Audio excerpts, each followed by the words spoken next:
It's okay. Off your mic. It's okay. Off your mic.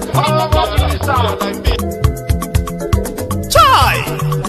Now wow, people wey suppose talk truth to power don't off mic. And if we talk, now 500,000 they go sama us, call them hate speech. But fear not, my ego don't come. Him go torchlight every corner, nooks and cranny of all these bad people where they spoil our country.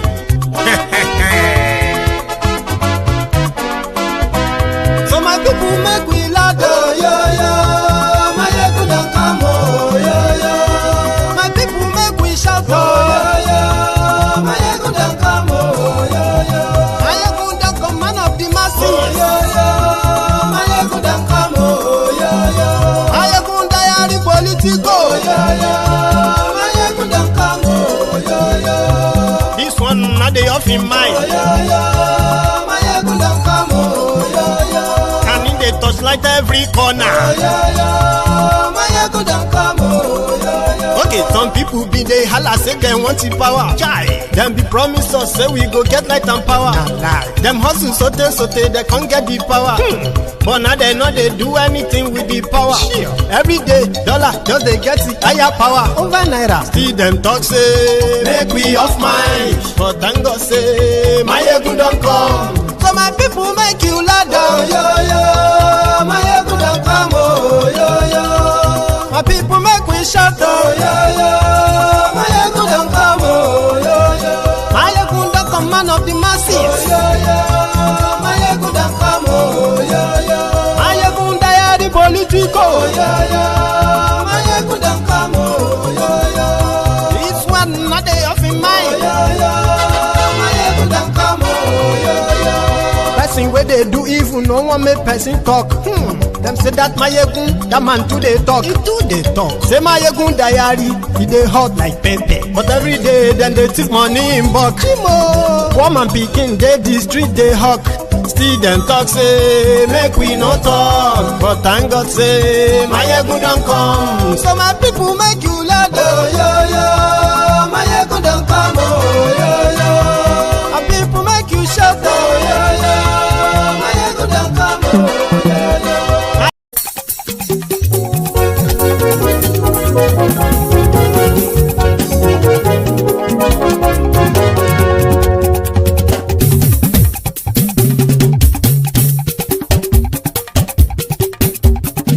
Mayegun làwa mọ̀ làmọ̀ tó dòdòdò. Mayegun diary na ibi number one. Mayegun làwa mọ̀ làmọ̀ tó dòdòdò. Mayegun diary na ibi number one. Mayegun ti dé o ọ̀rẹ́ ara ìlú. Mayegun diary na ibi number one.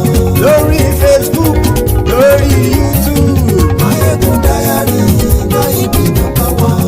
Gbogbo bó ṣe ń lọ ni Mayegun já wa sí. Mayegun diary na ibi number one. Àṣírí ọ̀jẹ̀lú kì í bò níbẹ̀ o. Mayegun diary na ibi number one. Bó bá ṣe eré àní Mayegun máa wí. Mayegun diary na ibi number one.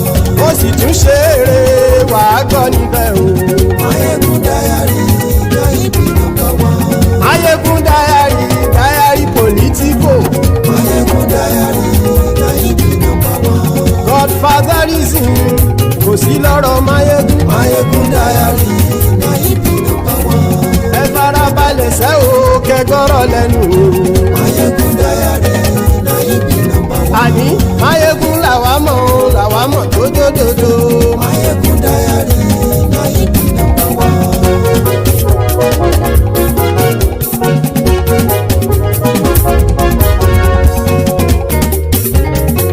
Àní ẹ̀sùn ràkì. Mayegun ti dé. Mayegun ti dé. Ọ̀jẹ̀lú ẹ̀sùn ràkì. Mayegun ti dé. Àní ẹ̀sùn ràkì. Mayegun ti dé. Lórí Facebook. Mayegun ti dé. Àní ẹ̀sùn ràkì. Mayegun ti dé. Lórí YouTube. Mayegun ti dé. Àní ẹ̀sùn ràkì. Mayegun ti dé. Bọ́ bàbá gbé wúrẹ́. Mayegun máa wí. Nyesom Wike. Ijó ìgbádìyẹ. Nyesom Wike. Presido bá rúfin o. Nyesom Wike. Hello there. Good morning to you. Good afternoon to you. And good evening to you from wherever you are joining us tonight. This is Mayegun Live. Thank you very much for joining me. Please read beyond just the caption of the broadcast. Read the description of the broadcast as well, because the caption is not just the only topic we are treating tonight. After reading the caption of the, after reading the description of the broadcast, kindly like the broadcast, then share it to all platforms where you know people can also join, to invite your friends, your not so friendly friends. Tell them all that Mayegun today, Mayegun is live. Thank you so much if you have done that already. So tonight, I think I have come with an excess sort of baggage of goodies, happenings in that contraption, but we are going to start from the latest jive and jab from Omoyele Sowore to Peter Obi.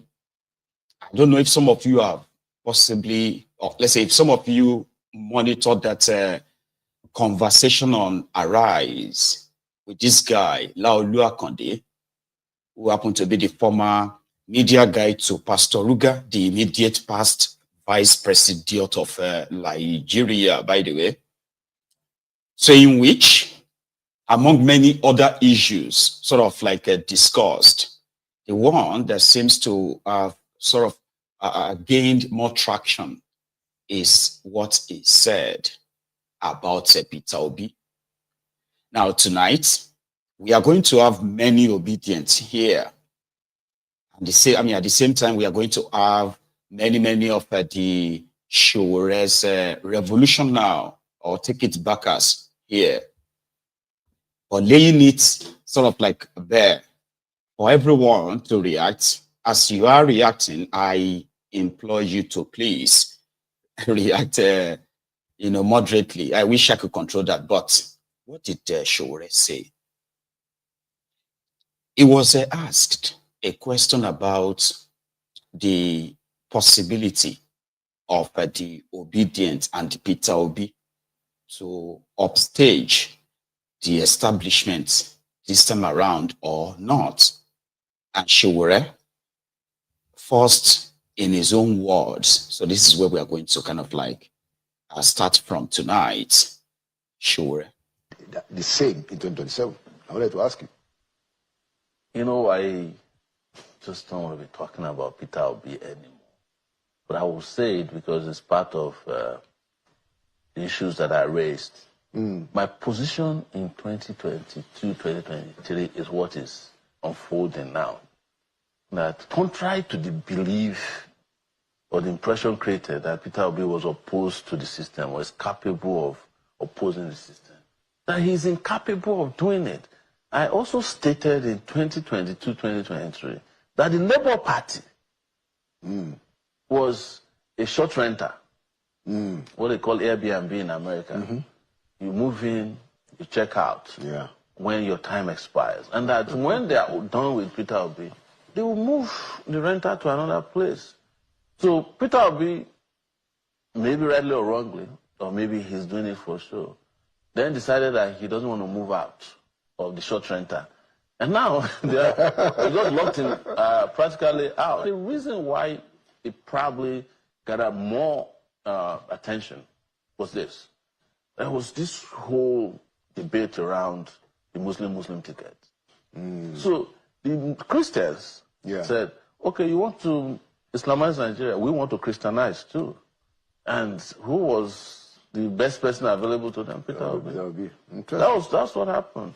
But in terms of opposition, I don't know why anybody calls Peter Obi opposition. Peter Obi is not opposed to anything that the government is doing. Peter Obi did not even organize his supporters to fight for his own election victory, he claimed. He did not fight when they increased fuel price. He has never done anything that opposition people do. Even these terrible people that are in government now, no matter what you say of them, they used to protest. Yeah. Buhari protested with his deputy, Yeah. and they tear gassed the man and he died after that. Tinubu, they organized several protests. Exactly, all the way they from... They were using Amechi them,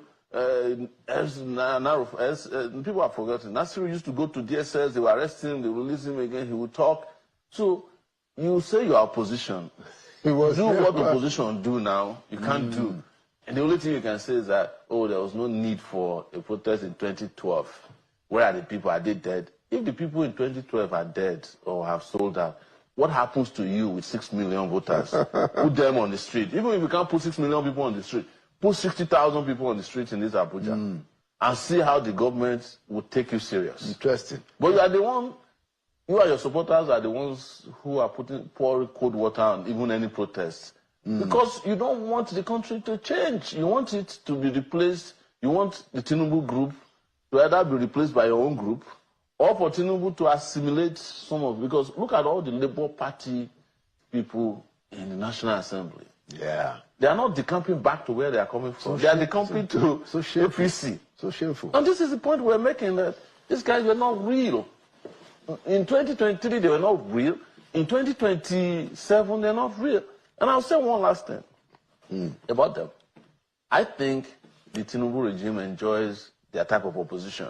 Yeah. So you see that any time they seem to be phasing out, they will throw red meat at them because they know that it's the kind of opposition that doesn't pose any threat. These guys are never going to get upset to the point that they will turn Nigeria to Mozambique, where somebody stole the election and the person who gave the election and the one who stole have not rested.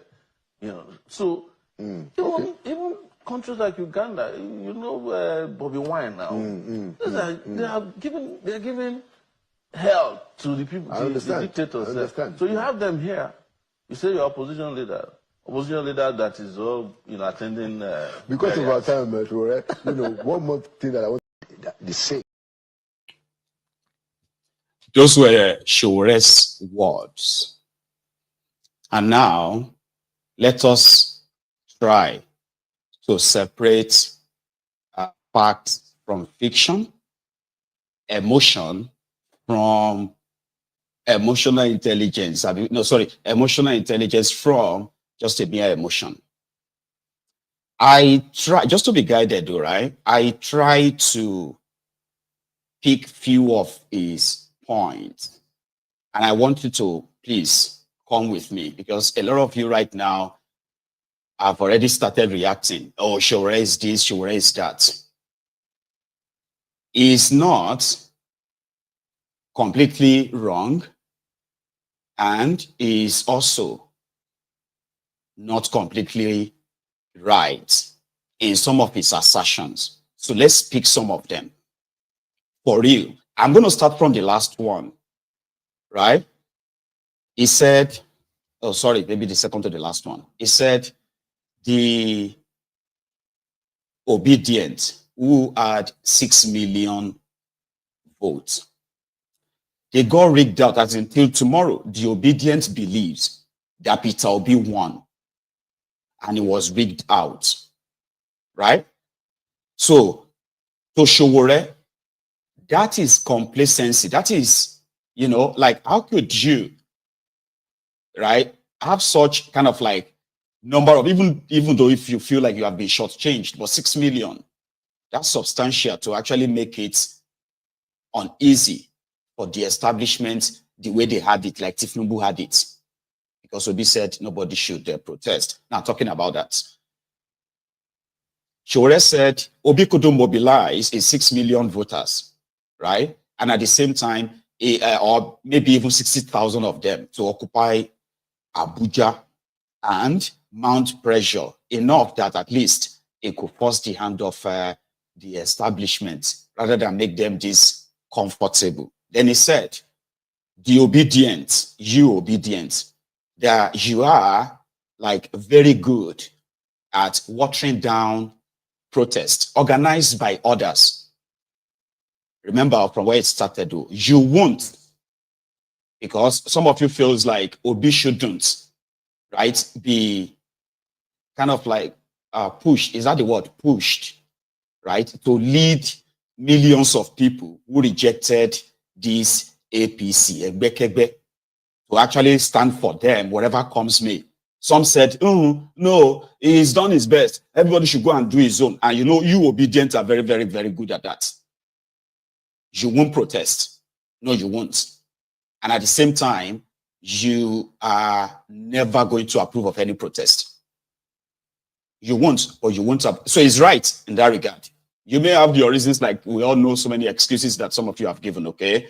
So let's start from where he started from, where is wrong, not completely wrong, and then not completely right, and maybe sometimes right too. So this particular one is a far, and here is an example. Sowore said that he has no capacity. You understand? Like Obi has no capacity to take up or take on the APC. Let's use APC because they are the one with the power, right? Obi has no capacity. That is kind of like far-fetched. Because number one, right, we will never know. The reason is this. He has never been the president before, right? So which means we will never know. But for people who knows Obi, this is like fact from fiction now. When Obi became their governor in Anambra State, Anambra was practically like burned down. They get their government house burned down. Their state broadcasting corporation burned down. So many other government properties vandalized, burned down. It was like, I don't know if some of you remember. And it was because there were two guys, Andy Uba and his brother. And these were like the godfathers. They were so connected that these were the guys who kidnapped a state governor. But by the time Obi was done, and up to this moment, Anambra has no godfathers. It was their end. And that's to tell you that what you could possibly do, even when he mingles, supposedly mingles with the same members of the establishment. So that's just like comparing now, right? So Sowore was wrong.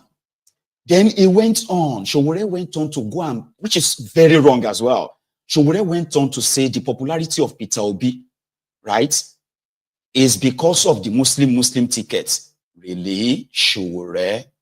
Abba. Sowore said Obi became popular because the Muslim tickets pushed the Christians to say they will do, because Muslim want to Islamize Nigeria. So they Christian will also Christianize Nigeria. That is very wrong.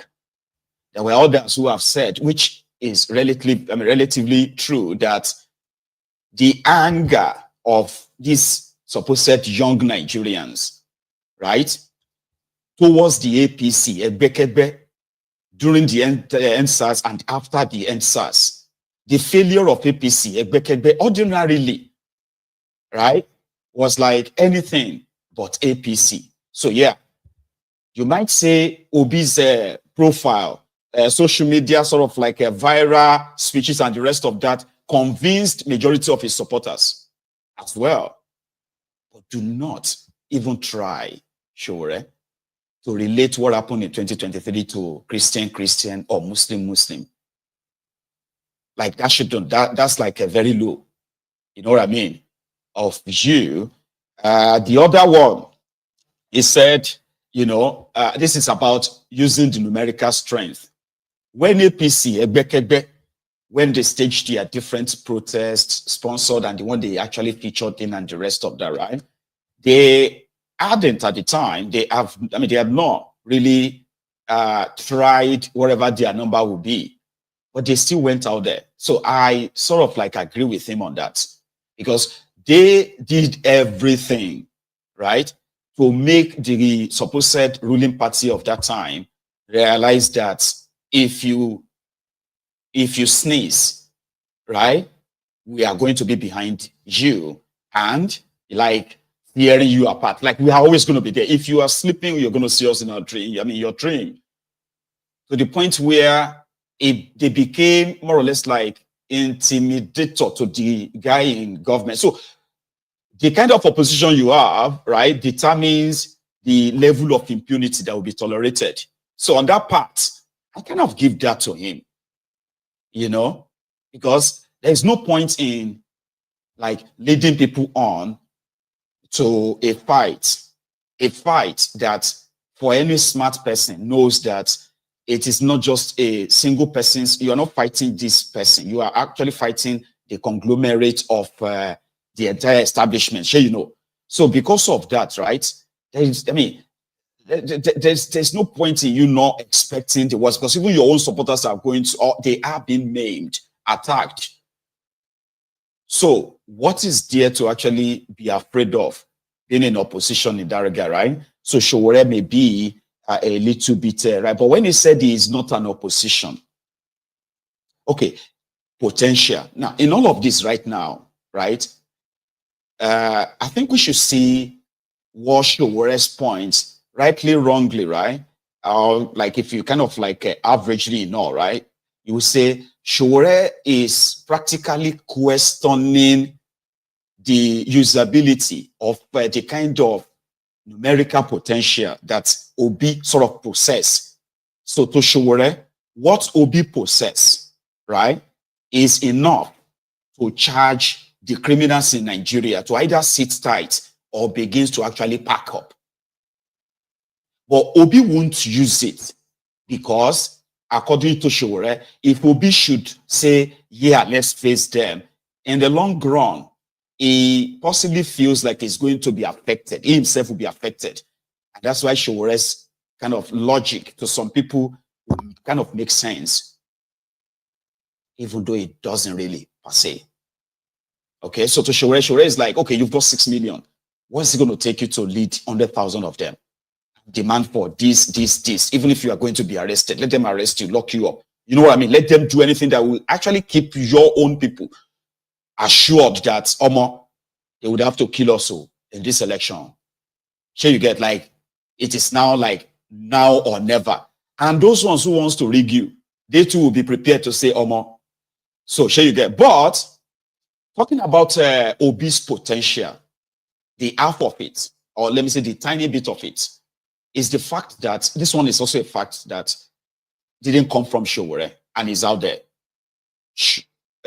This potential that Sowore is talking about, this ability to actually shake these roads, right? To either treat you right or begin to know that indeed, whatever they are cooking, okay, it is going to be them versus the rest of you. Do you understand that now? So to somebody like, what do you call it? To somebody like Sowore, right? Such potential that is not using. The people within the Tinubu's gang, you know that when Obi says something, they tend to go into convulsion, go into serious like meltdown and all of that. And that kind of can give you a bit of an idea that they are also aware of this supposed potential that surrounds this Obi, that if he should unleash it, the fear of Nigeria may become ungovernable for Tinubu. And the more reason why they are doing everything to try to push the narrative that Obi is trying to make, or Obi is trying to sort of like make Nigeria ungovernable, like people to revolt against Tinubu. So he hasn't yet. Sowore says he won't. And I kind of believe that he won't as well. Yeah, I mean, like I said, if I partially agree with Sowore on that, right, it may not be like totally until it happens. So it hasn't. So to me, it's like, he won't do it. Others are like, no, it is too early to judge. But At the same time, you can actually judge based on what has already happened.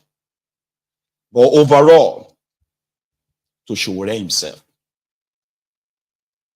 as Obi, is like Sowore put it, to transited to Labour Party, to it was meant to rent it for some time, for a particular time, and then leave and all that. Fine.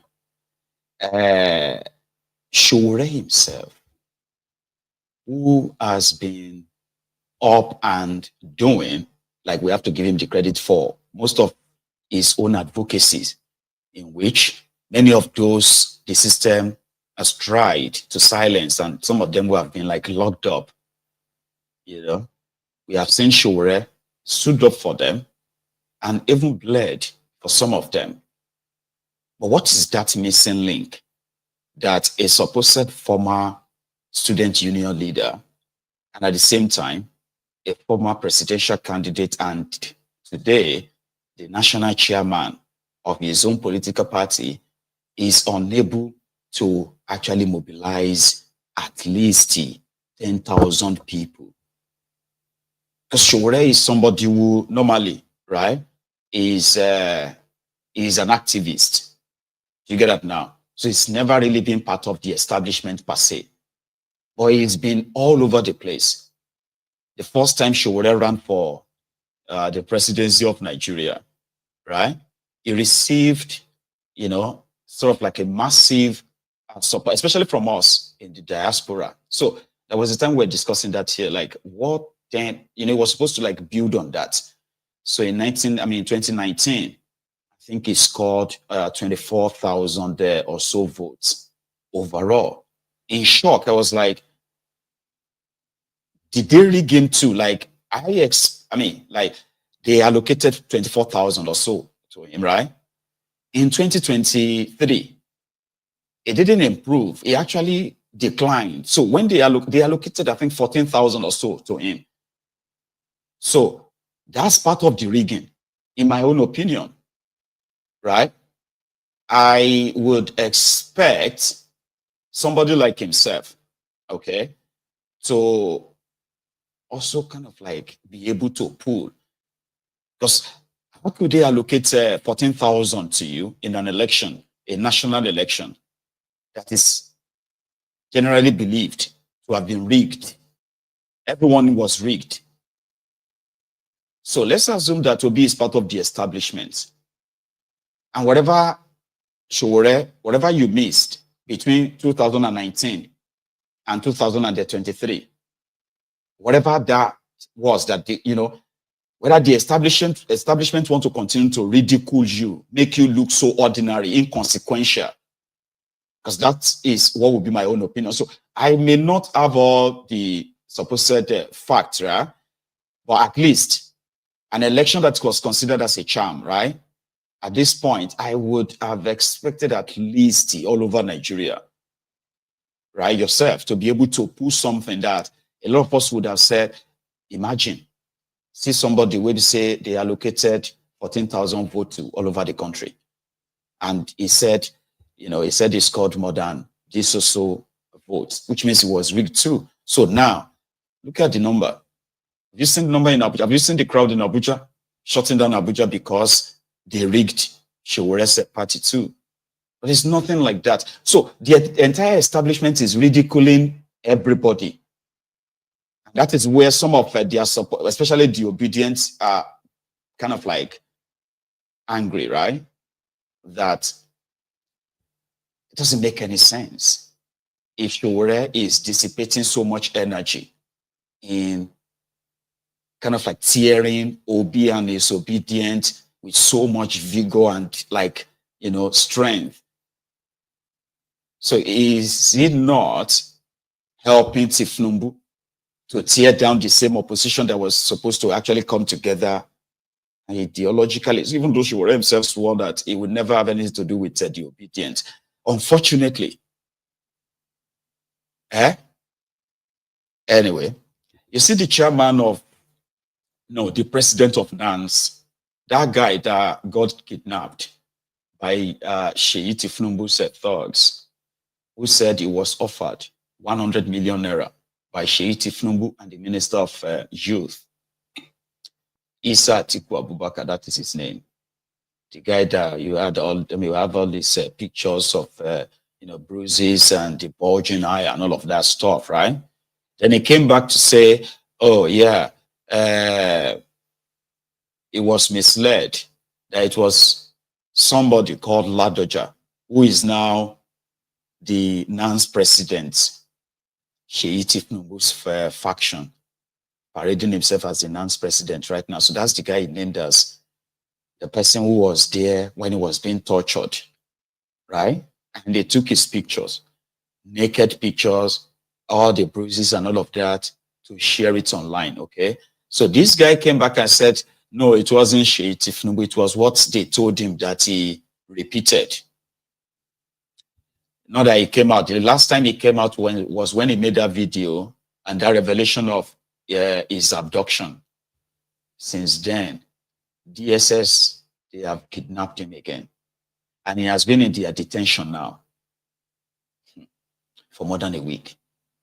This is supposed to be somebody that's the national body of Nigerian students elected as their leader. But the son of the president of Nigeria is interested in somebody else. And since he won't take bribe, right, they got him dealt with. Now, the state, the Dokwemu Stupid Service, DSS, the State Secret Service, they've kidnapped him. They have tortured him again.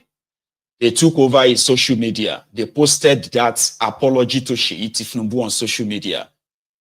Those close to him said the same DSS, they have already taken his picture, posed with, where he was paraded with guns. Now, it's been over a week. They didn't release him. His family came out and said they should please let him go. No response. Yesterday, the same DSS, they have reported that they are going to charge him for illegal gun possession. So he's going to go down like an armed robber or a terrorist or something. Maybe not, you get in all of that, okay? It is in their effort to ensure that the guy just probably will disappear. Next time, don't ever mention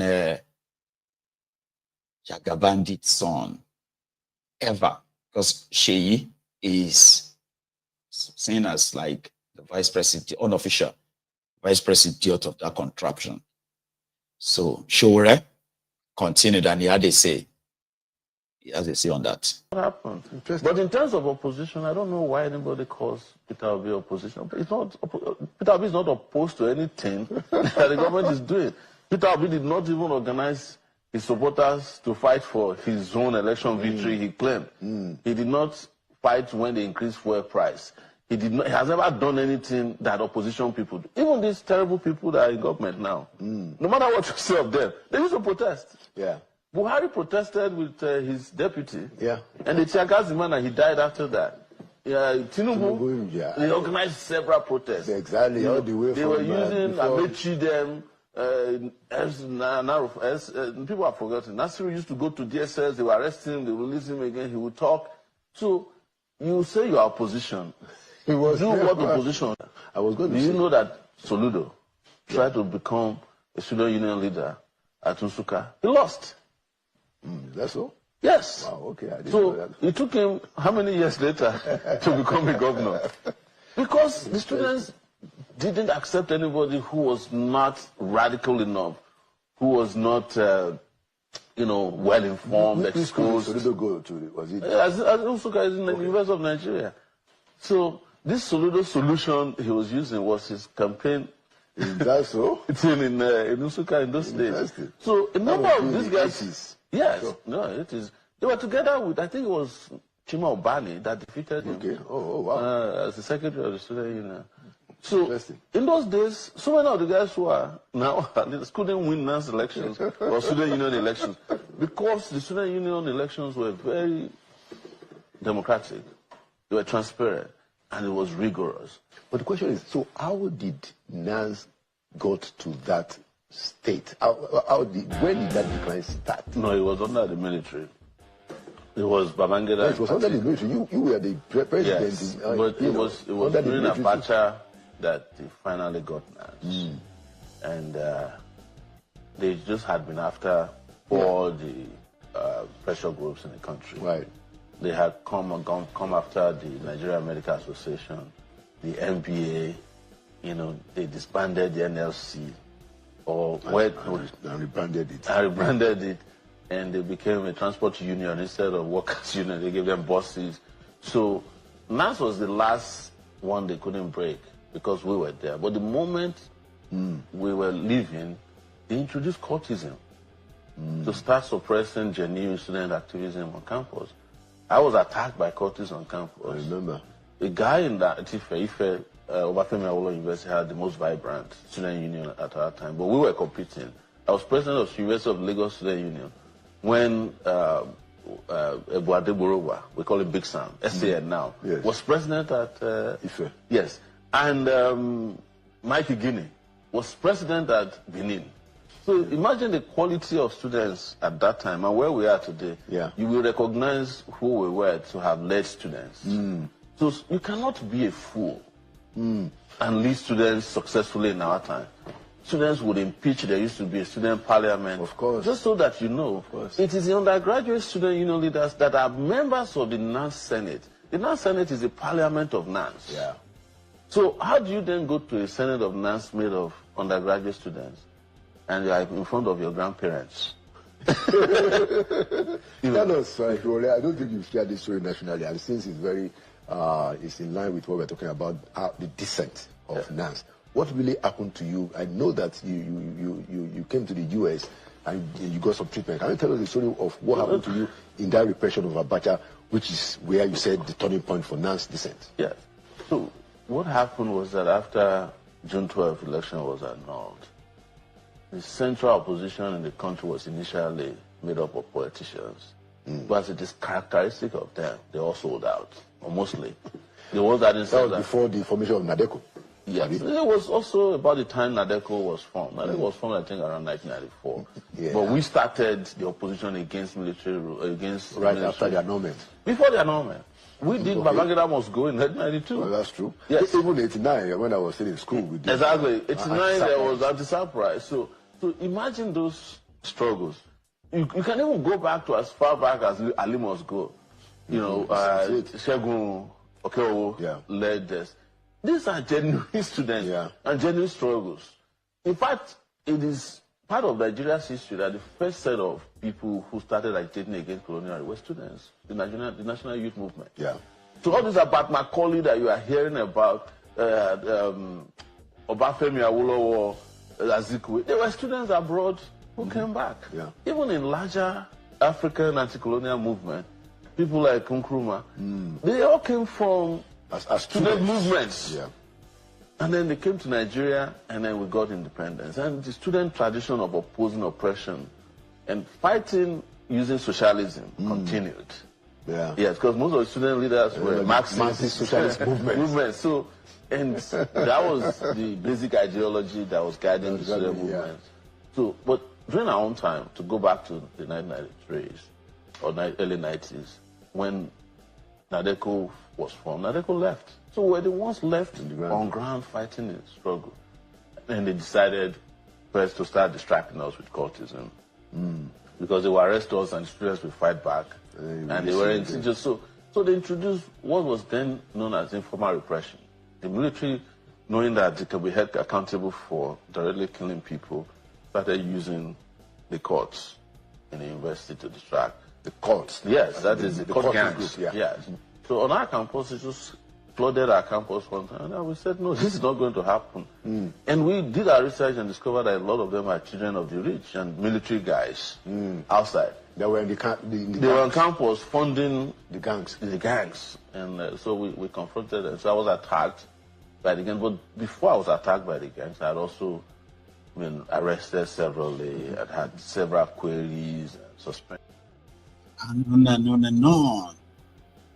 So, in a nutshell, the Nigerian student body is no longer body. That means they don't have any real student body anymore. Politicized, weaponized, even against them. Sorry about that. So that was Sowore, making us realize that indeed, okay, the Nigerian student body is no longer bodying, like I said. And of course, they may lock the supposed elected president of theirs up, and there will be no consequences because of this reason. It's unfortunate, isn't it? That is not the only unfortunateness that you're going to say tonight. Not the only unfortunate you're going to say tonight. Let's go to Rivers State, the latest, the SIMless, right? I think this should be called SIMless Moron, by the way. Nyesom Fubara, he has dropped the bombshell on his own supporters. Remember that in the last 2 months or so, Rivers women, they have been protesting endlessly since Tinubu announced state of emergency in Rivers State. Because to them, this is absolute, like, illegal, right? Like, this is an absolute insult on the people of Rivers State for a president to remove a democratically elected governor, like, because of Werey Wike, this and that. They also staged a protest, which is like a walkout protest on rats. Me, I met Tinubu, your vexed lady, in Rivers State, all because they believed that her husband insulted them, like he slapped them with that action. Anyway, yesterday, in what was supposed to be a church, kind of like a church Thanksgiving or service for the late Niger Delta, one of the Niger Delta leaders, the late Niger Delta leader, Edwin Clark, SIMless Moron Fubara also was there. And for the first time, I actually see the guy properly, like, oh, boy, this guy is actually a moron, sha. Like, he couldn't really win together any meaningful, sensible kind of like speech for real. That's true. That's the truth. That's the truth. I'm telling you, that's the truth. He will say something and he'll be like, that's the truth. I'm telling you, that's the truth. Okay, so it's no longer rumor anyway. So it took 2 governors to go and beg Werey Wike, right? And Werey Wike in the media parley today said he still didn't trust Fubara because he is yet to see the sign that he wants peace. What did Fubara? I mean, you came to somebody's supposed funeral, and the only thing you have to do is to face your supporters. And he told them that the women, they don't forgive. You don't forgive. This women, many of you here. That's the truth. That's the truth. Many of you here don't forgive. You have black hearts. Your hearts are dark. Your actions are making it difficult for me to walk peace. Something like, that's not how you put it. I'll play you the video. So let me rant a bit because I don't know. Like, I'm like, oh, this guy is an actual moron, sha. Why did he kind of give people the idea that is Werey Wike scammer? Moron lele now. The way they were saying it inside the church that his children are still young. My children are young. All of you are going, like, it's telling them that they were going everywhere. Now, who told them that he's still interested in going back to that place? Who told you that I'm still interested? My spirit has already left that place. He said that means his spirit has left the office of governor. He actually said that to them, like, from where to where? Or Delili Isha. Eh? Somebody said they don't jazz. So you be mumu. Eh? Sorry, I learned one abuse. I want to use it. It's one abuse that Ibu Mugu. You be Mugu. Baba, this one is not ordinary, that they use jazz for him. You know, this guy is this thing. I they tell you, man, spiritual. You don't know the battle. Some said they have threatened him. They threatened you, and you came to a public funeral, and you are there lambasting those who thought they were fighting for you. I didn't send you. Every time you go out there to go, yeah, you are, you know, or you need to listen to it. Prepare your reach. What I need now. What I need now. Even some of you, have you asked yourself, do you think I am even interested in going back there? I want to ask you. Don't you see how better I look? Do you think I'm interested in it? If I have my way, I say it's here. This is an altar of God. I don't wish going back there. My spirit has left that place long ago. So all this, I want everybody to focus. Please, it's not everything you do. You think there's some fight you don't fight. There's some things you don't do because you need to ask the person. Does he want it? I have peace. If you have known me, you've been seeing me, you can see I look better now. In as much as we have things that we need to do for our state, we know people have made sacrifice for us, and we, one way or the other, have to stand by them, does not mean that we should start firing without any target. We need to be focused. Our evening here is about Paklak. It's not Oshobe, it's Fubara, Oshobe, same place. I want that. And like I said, it's about Paklak. Every other thing that is said here, every other admonition by whoever is your personal view. It does not speak or does not present the purpose of this evening. I mean it, and I want you to quote me anywhere. We're here talking about the life of a man who lived a life of sacrifice. Amongst you, the women here, do you have forgiving spirit? Your hearts are bitter. You don't forgive. Those are the important things. We're here talking about a man who spent his own money to go to court for me. A man who gathered people to say, fight for Fubara. But some of you here, your hearts are dark. But one important, don't do things because you want to do them. Do the things I want. I am the one wearing the shoes. I know the solution to my problem. I know how to walk through my problem. There are some things you will do rather than bring peace for me. It spoils my peace process. It gives me problem. So I'm cautioning everybody here. I'm serious, and it's very important to say it here in the church so that it's not something I'm passing a message to anybody privately.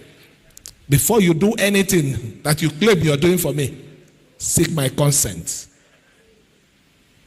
I said it before. Do you even know what I'm interested in this? My spirit has left this place. I'm already, my body parts, I have it already, but not I'm going to die now. I'm not going to die now. The reason is not that I'm too young to die or too old to die. I have a wife and I have kids that I need to bring up. They need me now more than ever. So when I finish that work and also finish the work of humanity, the aircraft can land. I will board gallantly. So let me thank everyone, more especially Senator Birabe, the chairman of this night of tribute. The nuisance lele.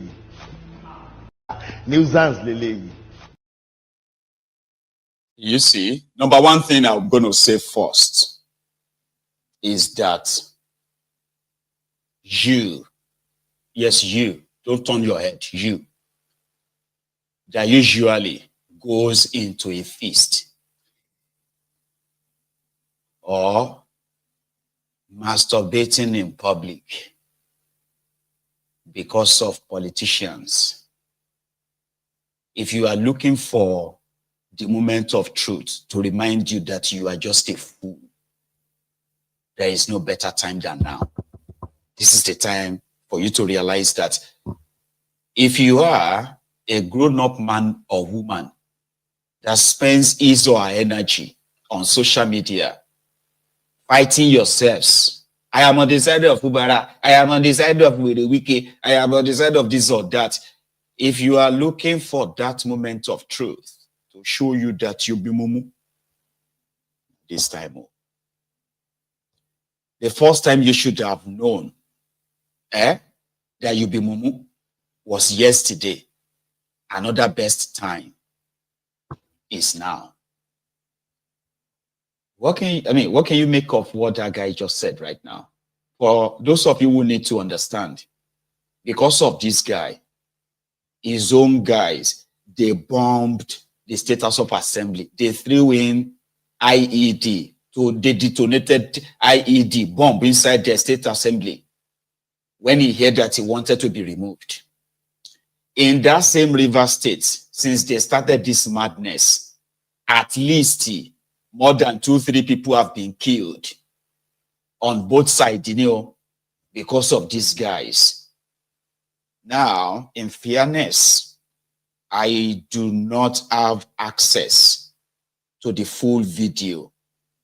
But the first question that popped to my head when I saw that video was, did they provoke him?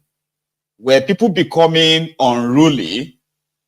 Were they singing his praises in that church? What really prompted him to go that sort of like a shameless, incoherent tirade? And selfish too. I mean, if we are picking his words, I could pick few. I actually did pick few. Is he reacting to people's reactions or what people are doing in the church? Oh, now let's even say, oh, people are being unruly. Maybe they are singing his praises and all of that stuff. And he was like, come on, guys, we are in a funeral. You don't need to do all of that here, please. Let's take care of the Papa Clark. Here you get burying Papa and all of that. And I am very grateful for all of your support and what have you. But please, let's respect. That's enough. But no, this guy went on to say, are you sure that I even want to go back there? That is the first blow. So those ones who are shouting, bring back Fubara, bring back our governor, bring back Fubara, to their faces. Do you think I want to even go back there? My spirit has left the place a long time ago. Bro, why don't you just resign and save all these people the further agony that some of them believe that they are now activists fighting for the right of River State? That's the simplest thing you possibly could have done for everybody. And that would have been honorable. Some people will say, oh, is Lily Liver this or that.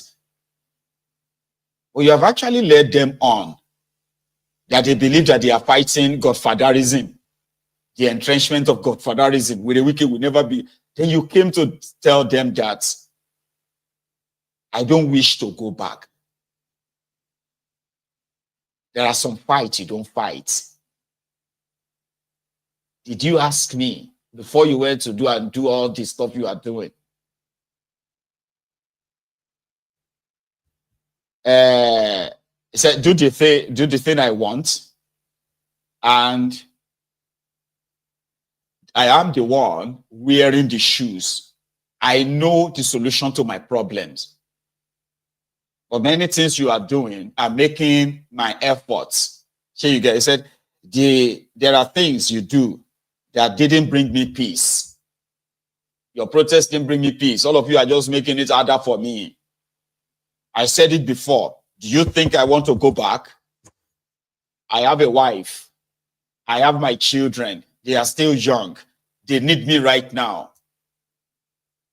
But why don't you just resign and just go back to your wife? And then he added this. Not be everything they should be they do.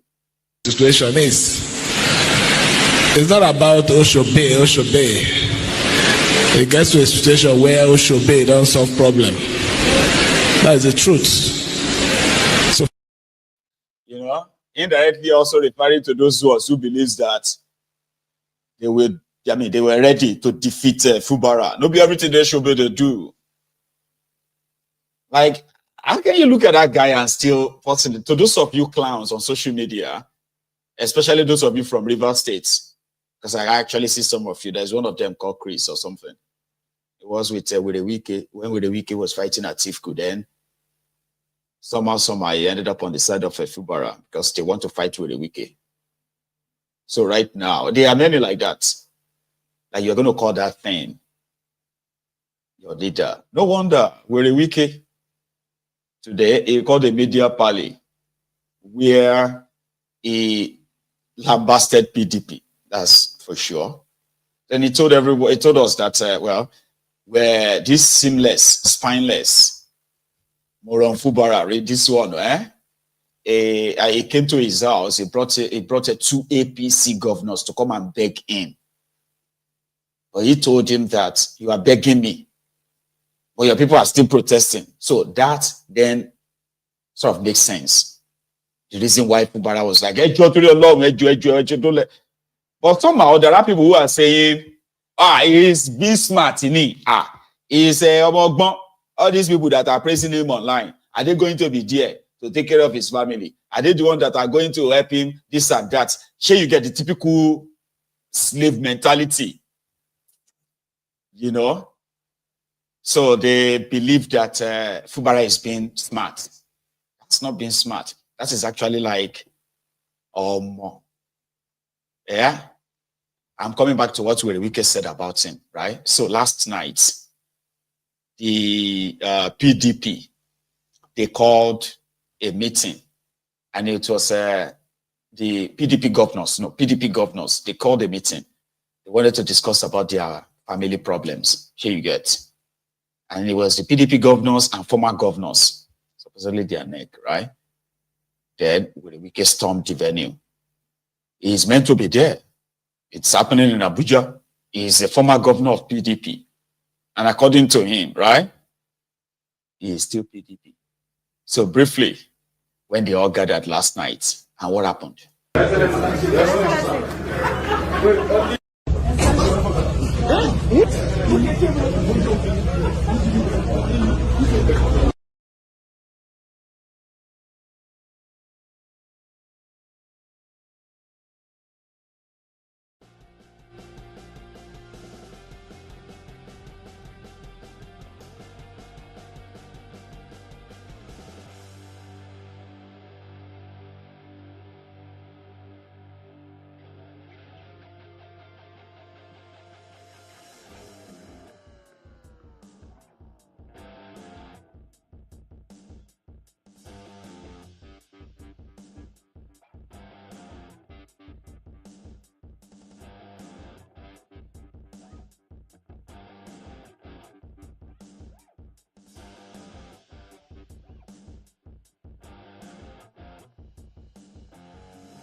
So after the meeting, the meeting was held at the Bauchi State Governor's Lodge in Abuja.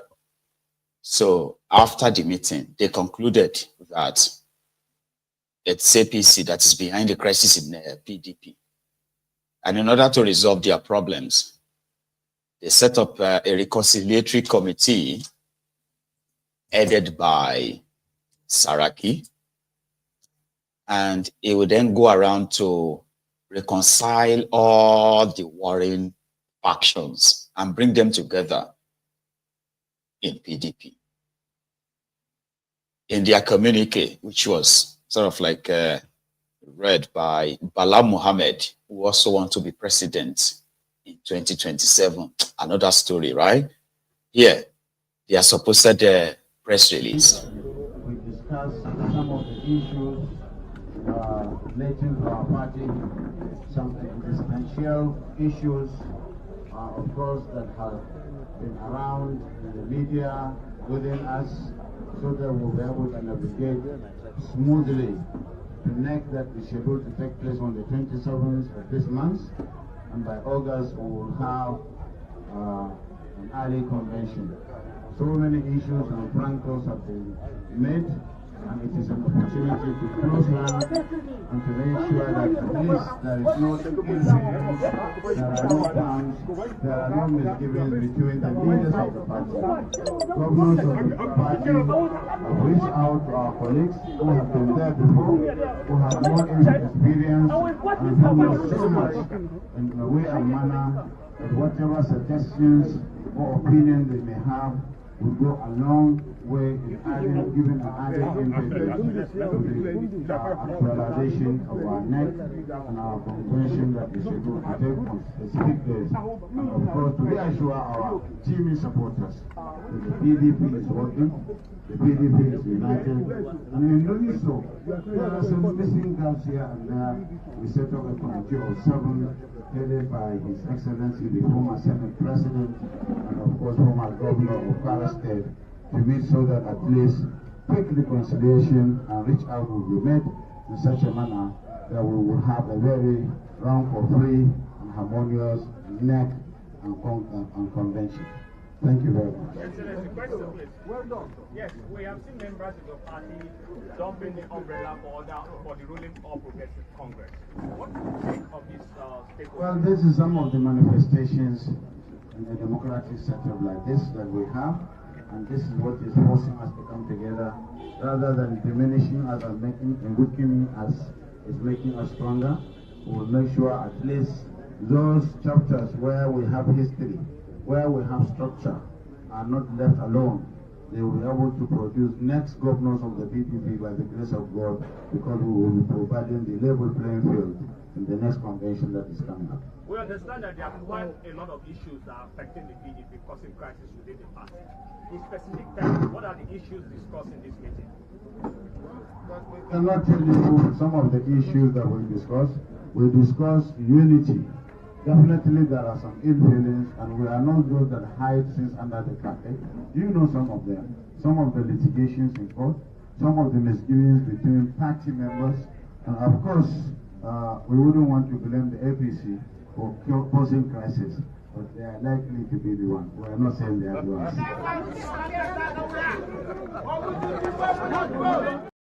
They are likely going to be the one, but we are not saying they are the one. How did Werey Wike see that? Now here is Werey Wike's reaction. The first one to this dear PDP, and the second one is to respond to spineless, SIMless Fubara as well. Werey Wike basking in his own, basking in his own glory, like that. Listen. In 2027 election, with the situation on ground now. When you stand president to where? You can't stand president to the north. No. Was that for your excellency with yes, I told them. If someone, see, the point is selfishness can kill a system. Take for example, if Mr. President runs, for example, and wins, for example, 2027, by 2031, APC will send their presidential ticket to where? To the north. PDP will do what then? Then you come back again and say, no, since APC have brought it to the north, let's keep it in the north. I mean, what kind of smartness is that? Oh, Your Excellency. What kind of smartness is that? With the current uncertainty within the People's Democratic Party and following yesterday's meeting, were there any resolutions made ahead of 2027, perhaps to get the party back on track? It will not be good for me to let the cat out of the bag. So many discussions were ahead, private and public. We are waiting to see what was agreed will be implemented. We are waiting. If it's not implemented, I will not agree. If it's not implemented, I will not agree. But in your opinion, are these resolutions viable?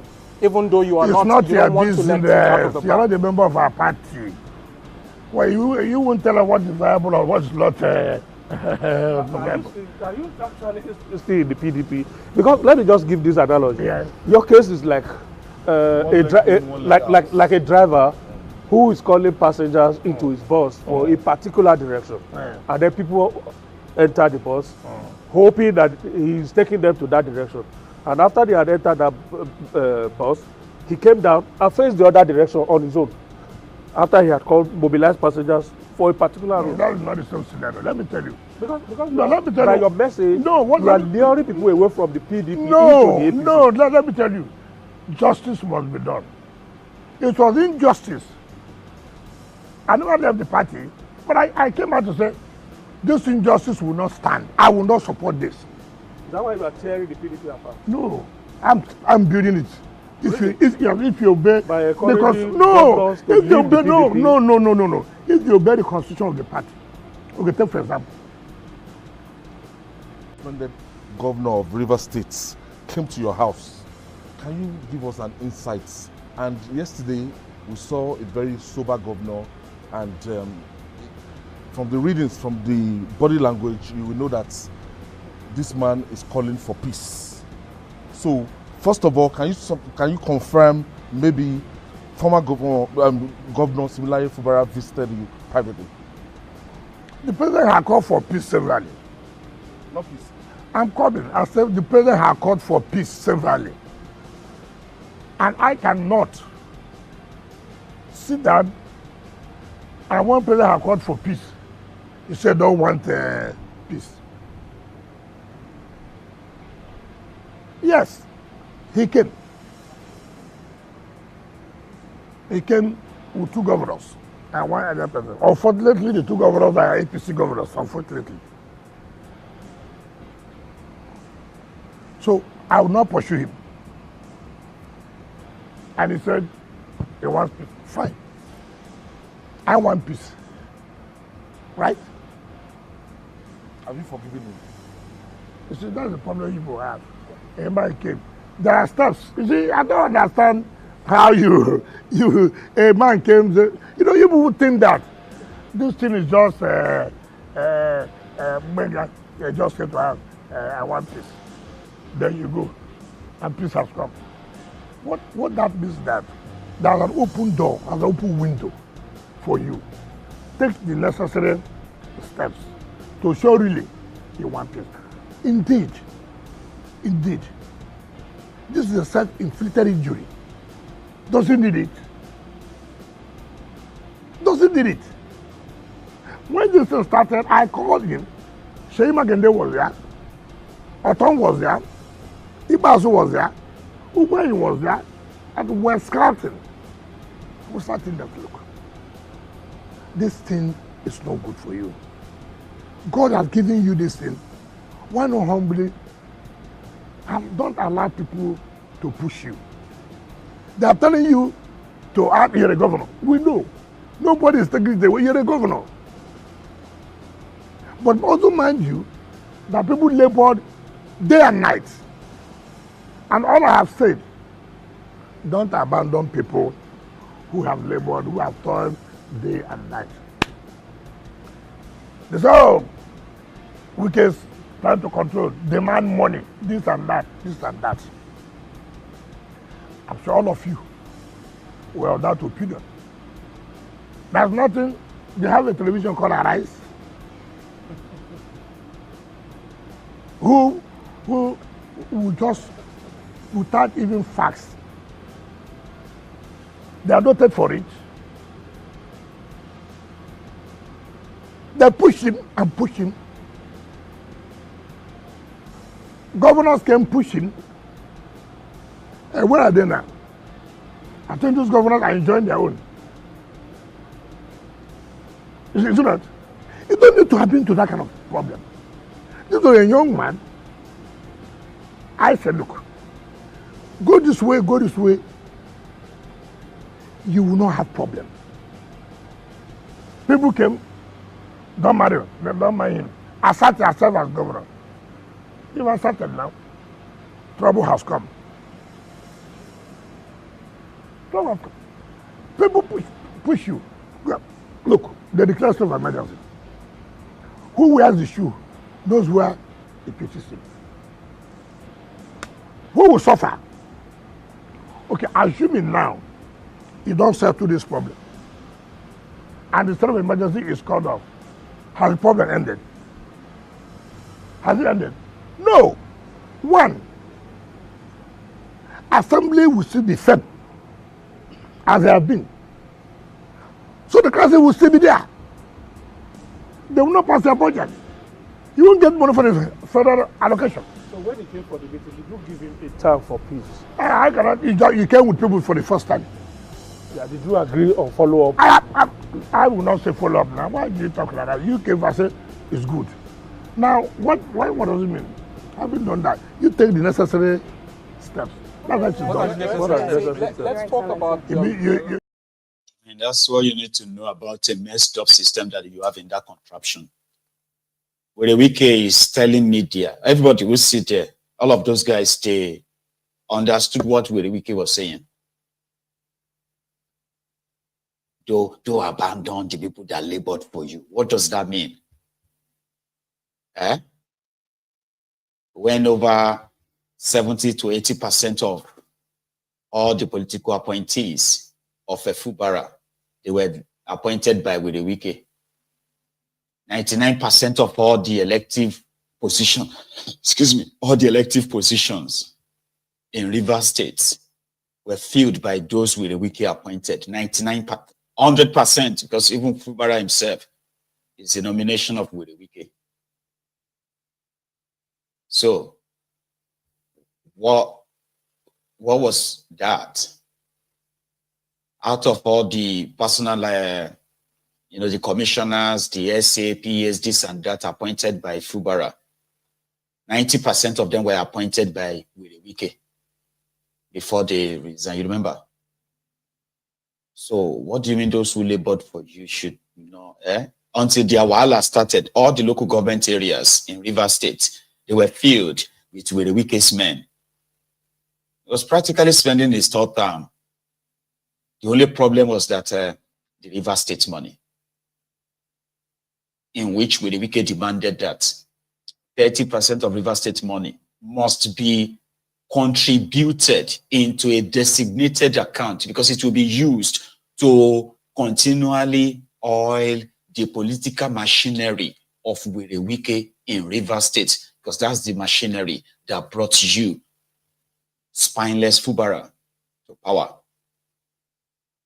So yes, you are governor, yes, we agree, but listen, if you don't want any problem, give 30%, because this is the money we are going to use to run future election. This is the money we are going to use to maintain our base and the rest of that. Why can't you do that? That's the bone of contention. That is what he said. If you can't sign it, somebody else will come and sign it. A rotten system that everybody knows what he's talking about. Well, they are all beating around the bush. But he did fire his own shot at Obi, by the way. At the Peter side, the guy who conducted presidential opinion poll, I believe they call him, in 2023, that projected Obi will win the 2023 elections. Here is what Werey Wike had to say about that. That Werey Wike said Obi came to River State. Maybe I know even hear well. He said Obi came to River State for his support. That he now asked Obi, what have you done for River State? For the development of River State, that you think River State people should support you? He said Obi couldn't answer that. I was like, what the hell? Excuse me, what did... If no, but anyway, it doesn't matter. So don't worry. Here is that part where he fired back at Obio and Atedo in his usual braggadocio manner. Here you get. In 2027. Let's talk about Atedo Peter's comments. It's unfortunate. It's unfortunate. And you see, when I look at people. When I was told about this, I didn't believe it until somebody forwarded the video to me. And I watched at the people saying that politicians are riffraff. That is too extreme. PhD holders are riffraff. Why? They are riffraff because they couldn't establish a bank. If they had established a bank, they wouldn't have been a riffraff. In the first place, I heard you say it's from River, but a Lagosian. Look at the statement. How many people from Lagos will say they are Lagosian, but they are Port Harcourt people? A Lagosian said he was not consulted. A Lagosian saying that he was not consulted. Somebody who does not know what is happening in his state. What is Atebepila's contribution to River State? Apart from he established his business, good for him. It's a personal thing. And these are people who cause problem for the governor. When we were making this young man governor, asked what was Atebepila's review. He's from a proper local government. I said, Atebepila, where is his house in the River State? Where does he live? The last time Atebepila came was when his father died. I did the road to Opopo. How can a man sit down and give a blanket insult to people like riffraffs? And I do not have of rascality what? Look, wherever you are, whatever position you occupy, your impact on your people is key. When my brother Herbert Hugo was alive, may his soul rest in perfect peace, I called him. I said, look, Herbert, you are living in Lagos. Every day you fly down here. Yes, Access Bank, Nyesom business, that's a fine.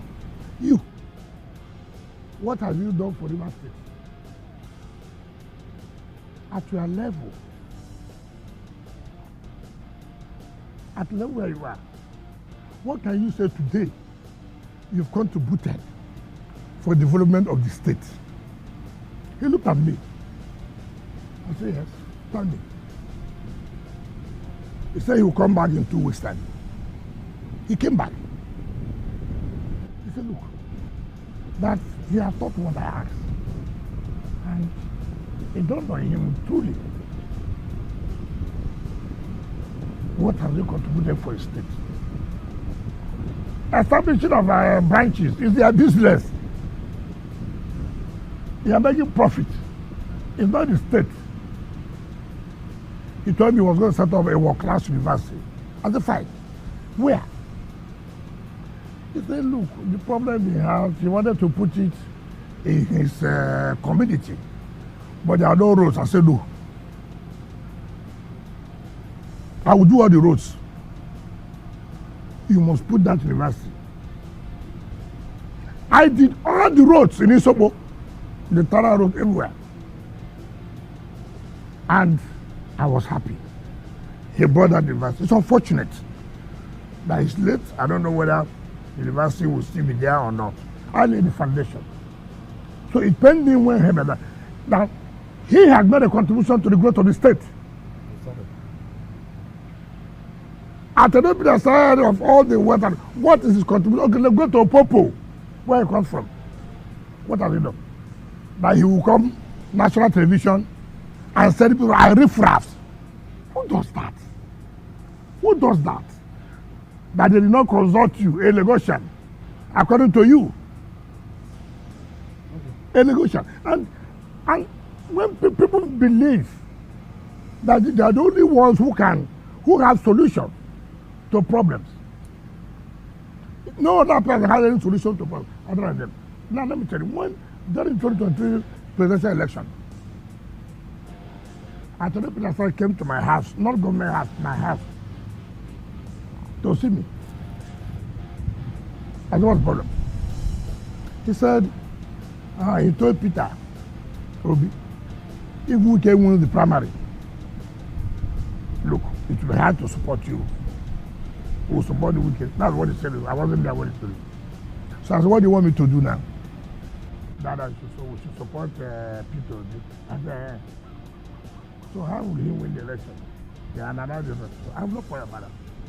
The same man, without disclosing to the public that this is the preferred candidate, he used ANAP foundation, his own foundation, to start doing opinion poll, skew the opinion poll to be favorable to Obi. Is that a corruption? The man who you are for this man, you now became the head of opinion poll. You come out on television, skew the opinion poll favorable to Peter Obi when you have an interest. Without disclosing to the public, look, Obi is my candidate. That's deceitful. This is the same man calling people riffraff because I didn't own a bank, because I was unable to establish a bank. Werey Wike. Again, the Obi Akpo, Adolf Hitler, the Obi Akpo Hitler. Werey Wike. The reason why Nigeria is what Nigeria is because the likes of Werey Wike are never held responsible for their crimes, unfortunately. So they will still do it again, and they will get away with it. Now, let's leave Wike and others for now, and I am going to take you to, hang on, no, let's stay in Abuja for a sec. A lady has a message which possibly Werey Wike may not have seen. I may actually need to see. It is about the National Hospital of Abuja. I am sorry, but we do not have bed space. You have to go to another hospital. The amount of times that I have said this while working in the emergency department of a federal hospital in Abuja is uncountable. It's traumatizing and it's heartbreaking, knowing that I'm probably going to be sending them to another government hospital that could tell them the same sentence. This sentence that could be a death sentence for some patients, but it's our reality. Sometimes before morning shift is even over, all bed spaces have been occupied, and it's from this moment on that we are repeating the same sentence like a broken record. Sorry, no bed space, go to another hospital. Sometimes when they come to our hospital, they say they are not going anywhere because we are their last hope. They've been to 4 or 5 different government hospitals that have told them the same thing. So where do we expect them to go? Currently, the average Nigerian can barely afford treatment in a government hospital, talk less of a private hospital. So private hospitals are out of the question for most patients.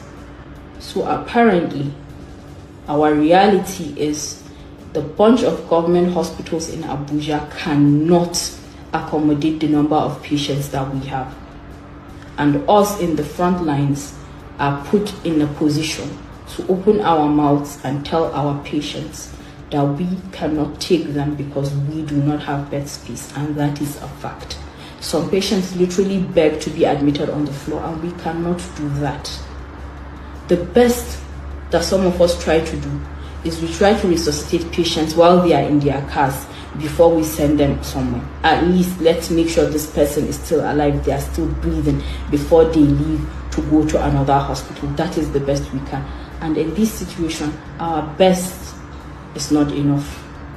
We do not have functioning government ambulances that are well equipped, that have trained EMT to make sure they stabilize and resuscitate patients while on transport. We do not have that. Most of the time, we do not have a functioning communication channel with other government hospitals to call them and ensure that they have bed spaces for the patient that will be sending them. We don't have that. Primary health care centers are barely functioning. So big government hospitals are the first line for so many patients. We try to take in as much as we can, but then when the bed spaces are filled, we are referring up and down. The fact is we need a system that works for the staff, for the patients.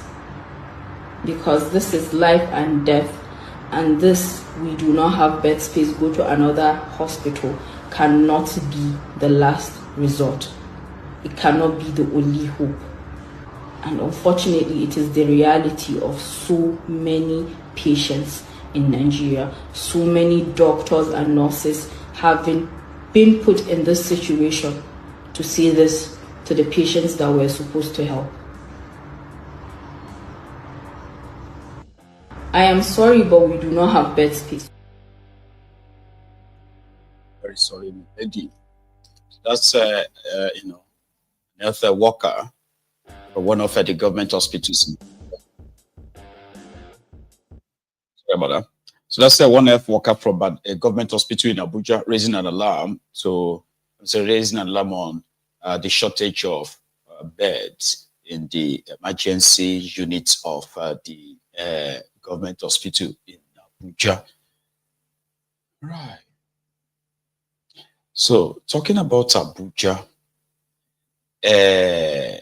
we might actually quickly then stop in Borno. There's a local government Komate local government area this morning, right? The Boko Haram terrorists attacked the military base in that area.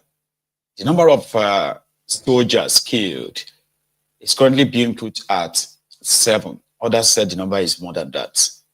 But with the image that has made it to the internet so far, the damages covered by the soldiers that survived tells the whole story, right? Please watch this.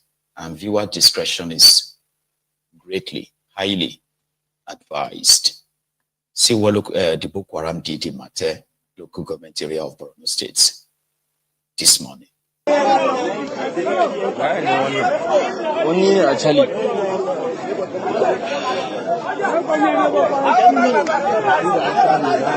An kashe kucin sabo-sabo ne. An kashe kucin sabo-sabo. Ko wannan yaron ne me yake da suna? Dika. Wai wannan? Dito shi ne mai. Oh, Patrick! Na Patrick. Patrick.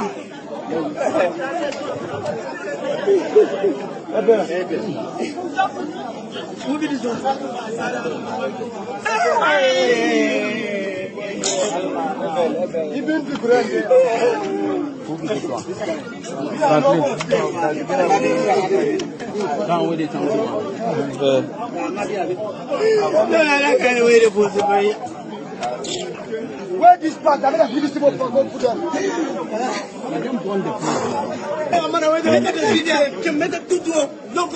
أكبر أول الله يجيك إبون الله يجيك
wala kana zaman nan za a kashe ka yau nan kwana ba za ka yi ba za a kashe ka kai na gaya ma da ce ko gonda nake kai ya yi sakanci ya ci farin fin da an karwata libaban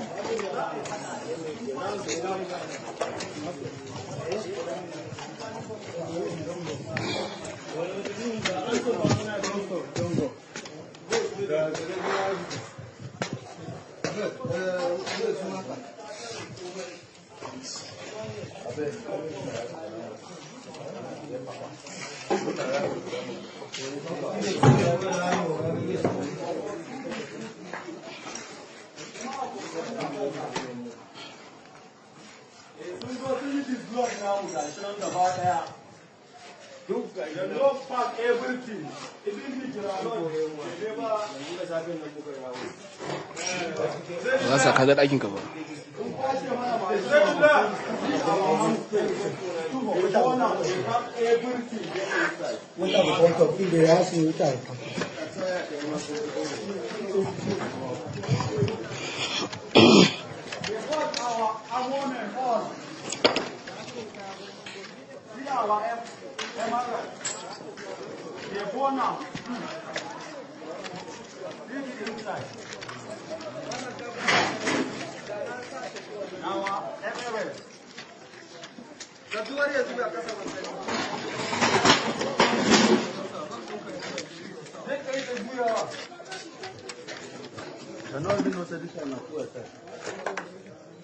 They don't achieve the whole what they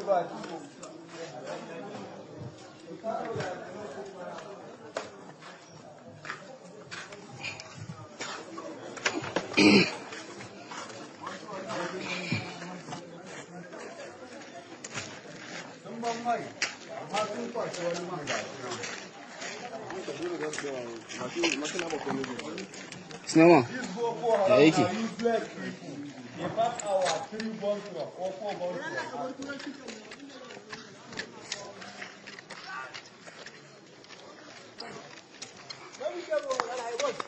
Shi ne shawun ai.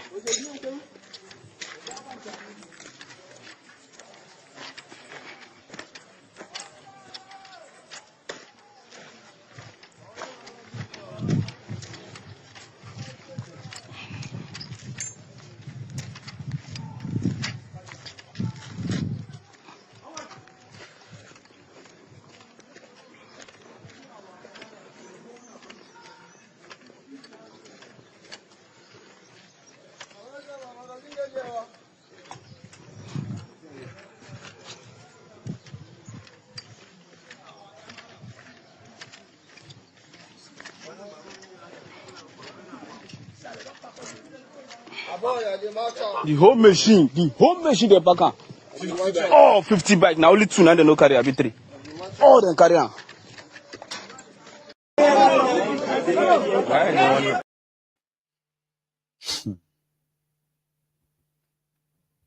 Now think about this. That was a Nigerian army base. I think some even called it a barrack. Let me check that description again.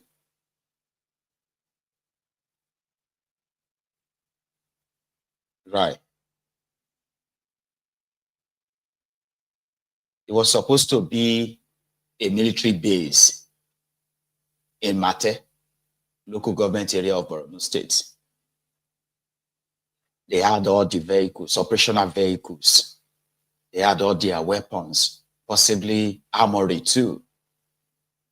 They were not fighting Boko Haram. The Boko Haram came to their base, slaughtered some of them, injured others, and inflicted a serious damage. I mean, how can you describe that? Everything is in ruin.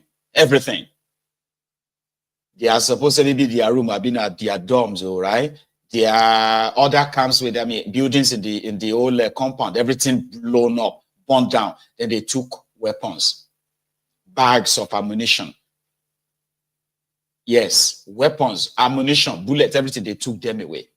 Then they destroyed all of the operational vehicles in that compound, all the trucks, everything. So what that simply tells you is that the Nigerian military, the Nigerian service chiefs, what do you call it, the dickhead Simba of Anambra, Tifnumbu. So the directive they have given to some of these soldiers in their supposed positions is to sit duck, wait to be shot and killed. The Nigerian army, they are playing defense. terrorists are now the ones using drones to know the movement of Nigerian army. Drones, commercial drones, not military drones, commercial drones. Now, they are attaching bomb to commercial drones, flying them straight to the position of Nigeria soldiers. Drones, I want drone, drone $50, $100. They are using them to fly weapon, what do you call bomb. Have you seen they call that thing again? She na bomb none in Abi. I've seen videos, but maybe YouTube is probably going to sanction me if I have to play that for you. It's online. Go and check it. They are dropping bomb like that using drone. But Nigerian army, who have military drones. You know that Nigeria have military drones. They have military drones, the ones that are just like a for spying, to take pictures, take images, and record videos and all that. They have another one that is actually like armed with weapons that can fly solo and drop weapons to nuke out terrorists anywhere.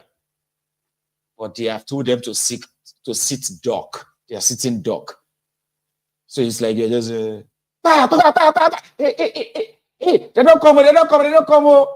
Felix, carry your gun. Ah, my God, no, you know, that kind of a thing. Military in a supposed war zone. And you only make it, honestly speaking. And if you don't believe me, don't worry. Those who knows what it is like, they are already acting. You know, Iwama Dirao. This is the level of insecurity in Yagba West. We are going to Kwara State. We need to charter these soldiers to follow us because they are spraying gun yesterday here in the headquarters of Yagba West. Odwere sporadically. They even kidnap somebody. So that's why we decided to pay these people and to escort us to where we are going, because the way Nigeria is going now, we don't even understand. We are here in our own town, scared of what will happen. Can't you see? Where Nigeria is going, God will save us. Governor Dodo, come and save us in Kogi West. See what is happening. That is the reality now. Forget social media, this, social media, that. Social media. Social media is not real life. No, it's not. But also, it is a place where everything that happens in real life is well documented.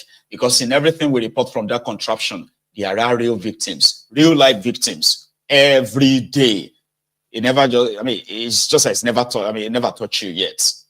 Once you are touched, then you become part of that content, a lesson to others. In River State, I don't know who these guys are. They say they're vigilantes. Listen to their own kind of like a declaration or so, right? In this combat against insecurity in Oni. One room, some food for champ. One room, over 30 people there inside, waiting for you and a juju. All the people wait put juju inside of up. When I get 7 days to pack everything, including yourself, come out. If we catch you after 7 days, you know what you are not pack and community go do. All the landlords will give houses to these people. Go tell them, say now 7 days and get to stay in no more. We don't go stay for community. People go from anywhere, fight to do, they full inside our community. Husband, 7 days only. At the expiration of the 7 days, we shall be moving from house to house. And anywhere we catch such people, the landlord will also be in trouble. Husband, sanity. Number 4, the rate our young girls they dress today, community say no to it. We no go there. Young girls, the presence of our fathers and mothers, breast they open, they will only impact their waka. From today, such dressing should change. Otherwise, anyone we will catch will not get the authority. We go flog you, naked you totally, so that make that way you don't want hide. Who could help you open up? All our boys too, all of them follow for the innocent dressing. You go leave yash where they cover, you go open and go cover laps. From today, as we see you, they do that nonsense saga. we will flog hell out of you. Tear down your nigger, make you naked at once. Husband, sanity, the rate too, as we talk of innocent dressing, the way our hair is, you don't fit this community. Community say make every young boy look decent. If you don't do your hair well, you don't be musician, you don't be footballer, even if you be, guess how they put in the day decent. But if you see that reality in you, husband will teach you lesson. Husband, sanity, one room, some food for champ. Nigeria to work now. In the year rules, that is their own way of fighting insecurity. All of you, when you say you they put juju for house, will come to your house. If we see any juju, everywhere juju, will come to your house, will deal with you. Girls who love to dress, to flaunt their breast and their yansh for our elders' face, we will catch you, we will naked you, we will beat you. Those are the lunatics in charge of that contraption. And a rotten system like that, right, will keep popping up. And it is a rotten system, but it is also a system where the dwellers, they love this, what do they call them again? Moral, they are like moral soldiers, morality soldiers. People who do worse things, horrible things. But yeah, it is the way you dress. Yeah, that is where they draw the line. You know what I mean? Oh, look at the way you are. Why don't you just walk naked? We have problem with that. They are moral police. How can you? You always, that we raised well. You are working and you are sagging your this. You are plaiting your hair. What is wrong with you? All that stuff. Nigeria, moral policemen. But they are career criminals. Because you see, those who destroyed your contraption, they actually didn't just emerge from the blues. They are from you. And that is why you see today, they have those who want to be like them. Some of you want to be like them though, right? So the moral police are going about and they will be infringing on people's human rights enough that assaulting people in public is not new in that contraption. No? Forget about whatever that pictures they are painting. Horrible people. But doing horrible things. When they now use this morality to want to cover that. And say, Sophia, hey, go, Ironio. These are treasury, these are people who are friends with treasury looters, they themselves treasury looters, people bandits, and name it. So yeah, still talking about insecurity. The Fulanese group, they are called the Miyetiala. They have granted their own press release to raise the alarm that they are also victims of the insecurity in Nigeria. The Miyetiala, I don't know this guy, because I'm not sure if he's their leader, but the other one, Bodejo, who happened to be their leader, is still in detention, But another person has been parading himself as their leader. So we are going to call him Miyetiala leader. All right. So they said that 50,000 Fulani herdsmen have been killed. And more than 2 million cows have been stolen. And in fairness, here you get, there are Fulani herdsmen. There are Fulani bandits.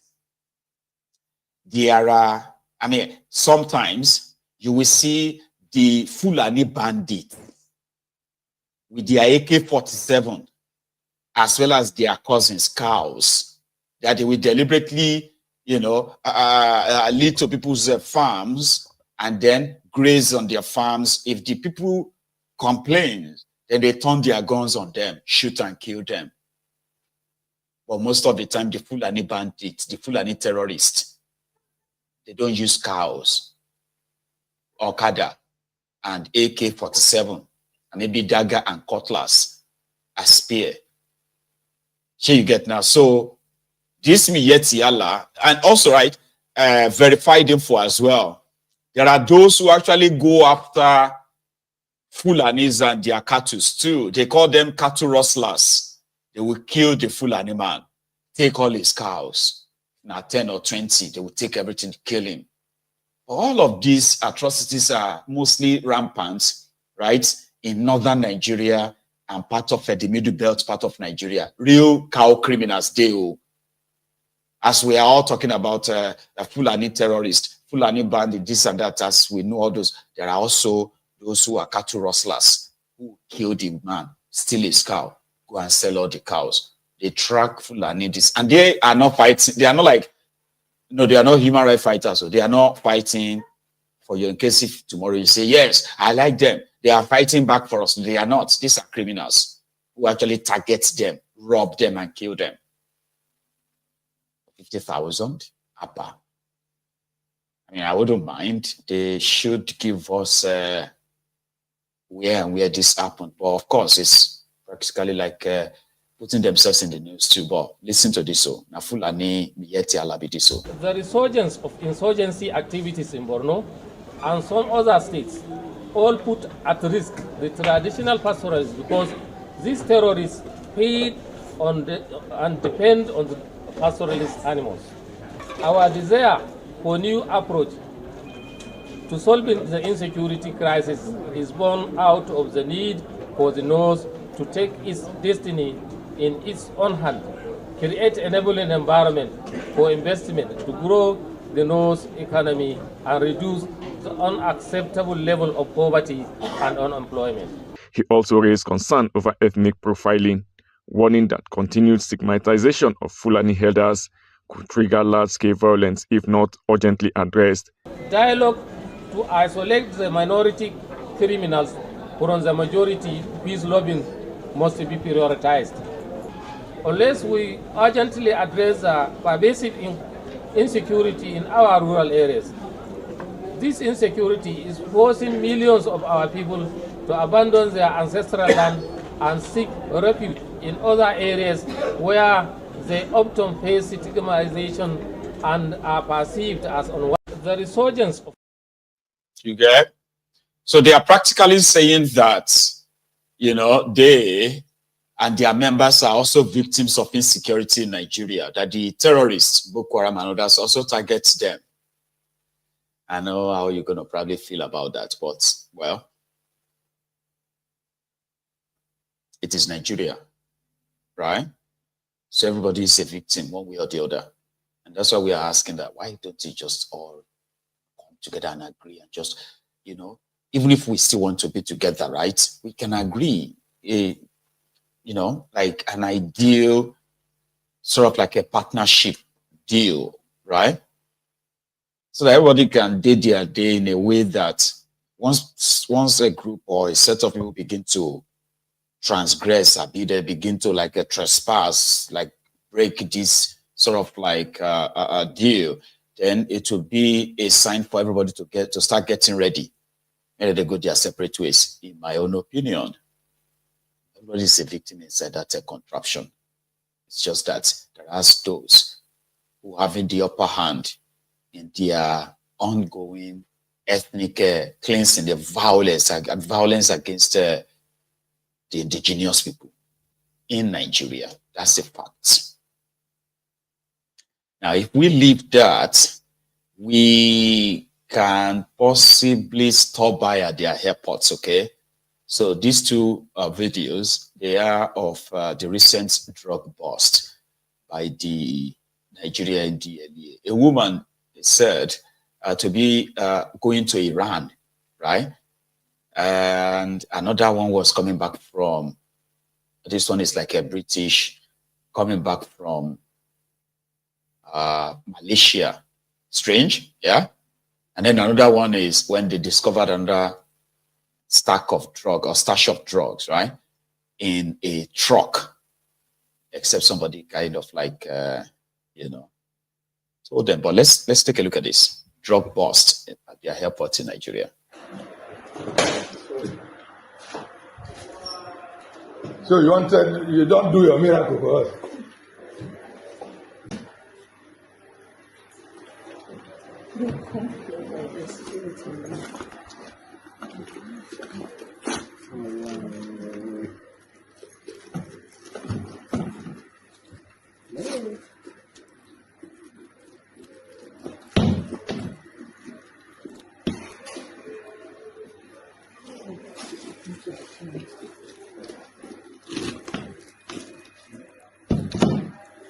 What is this?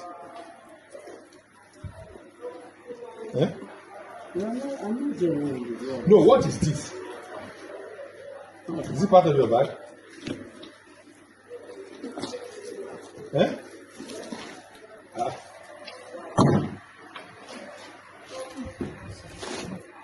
Go to other area.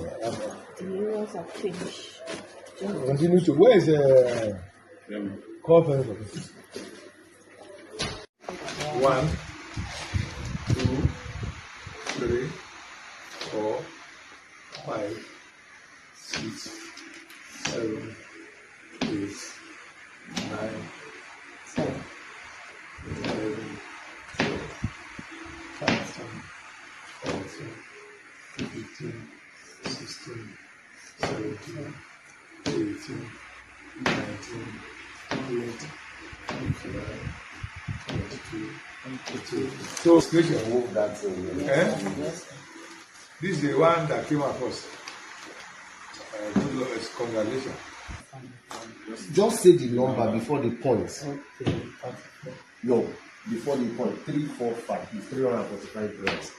It can be 34. When only that 3 is 43 grams. You understand? So this is 345 grams. 345.8. Look at it, don't look at me. It is what is there, it is not me.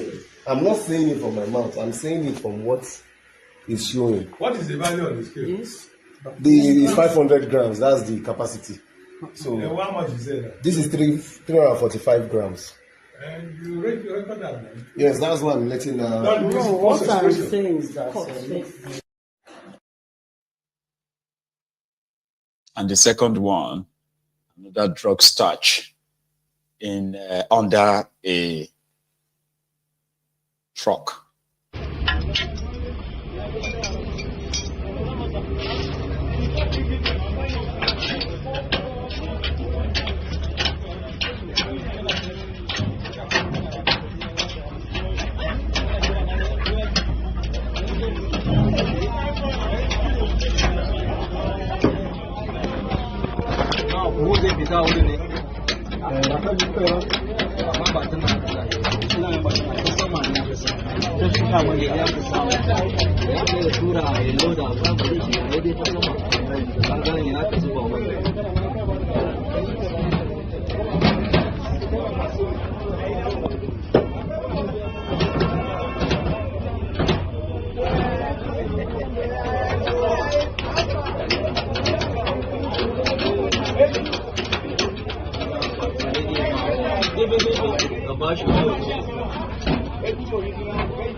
Yes, sir.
wanda jiki ya shiga ciki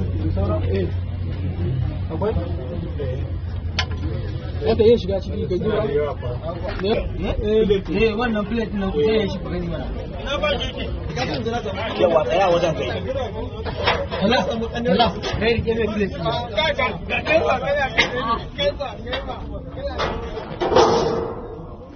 sai ni me rike wani wanda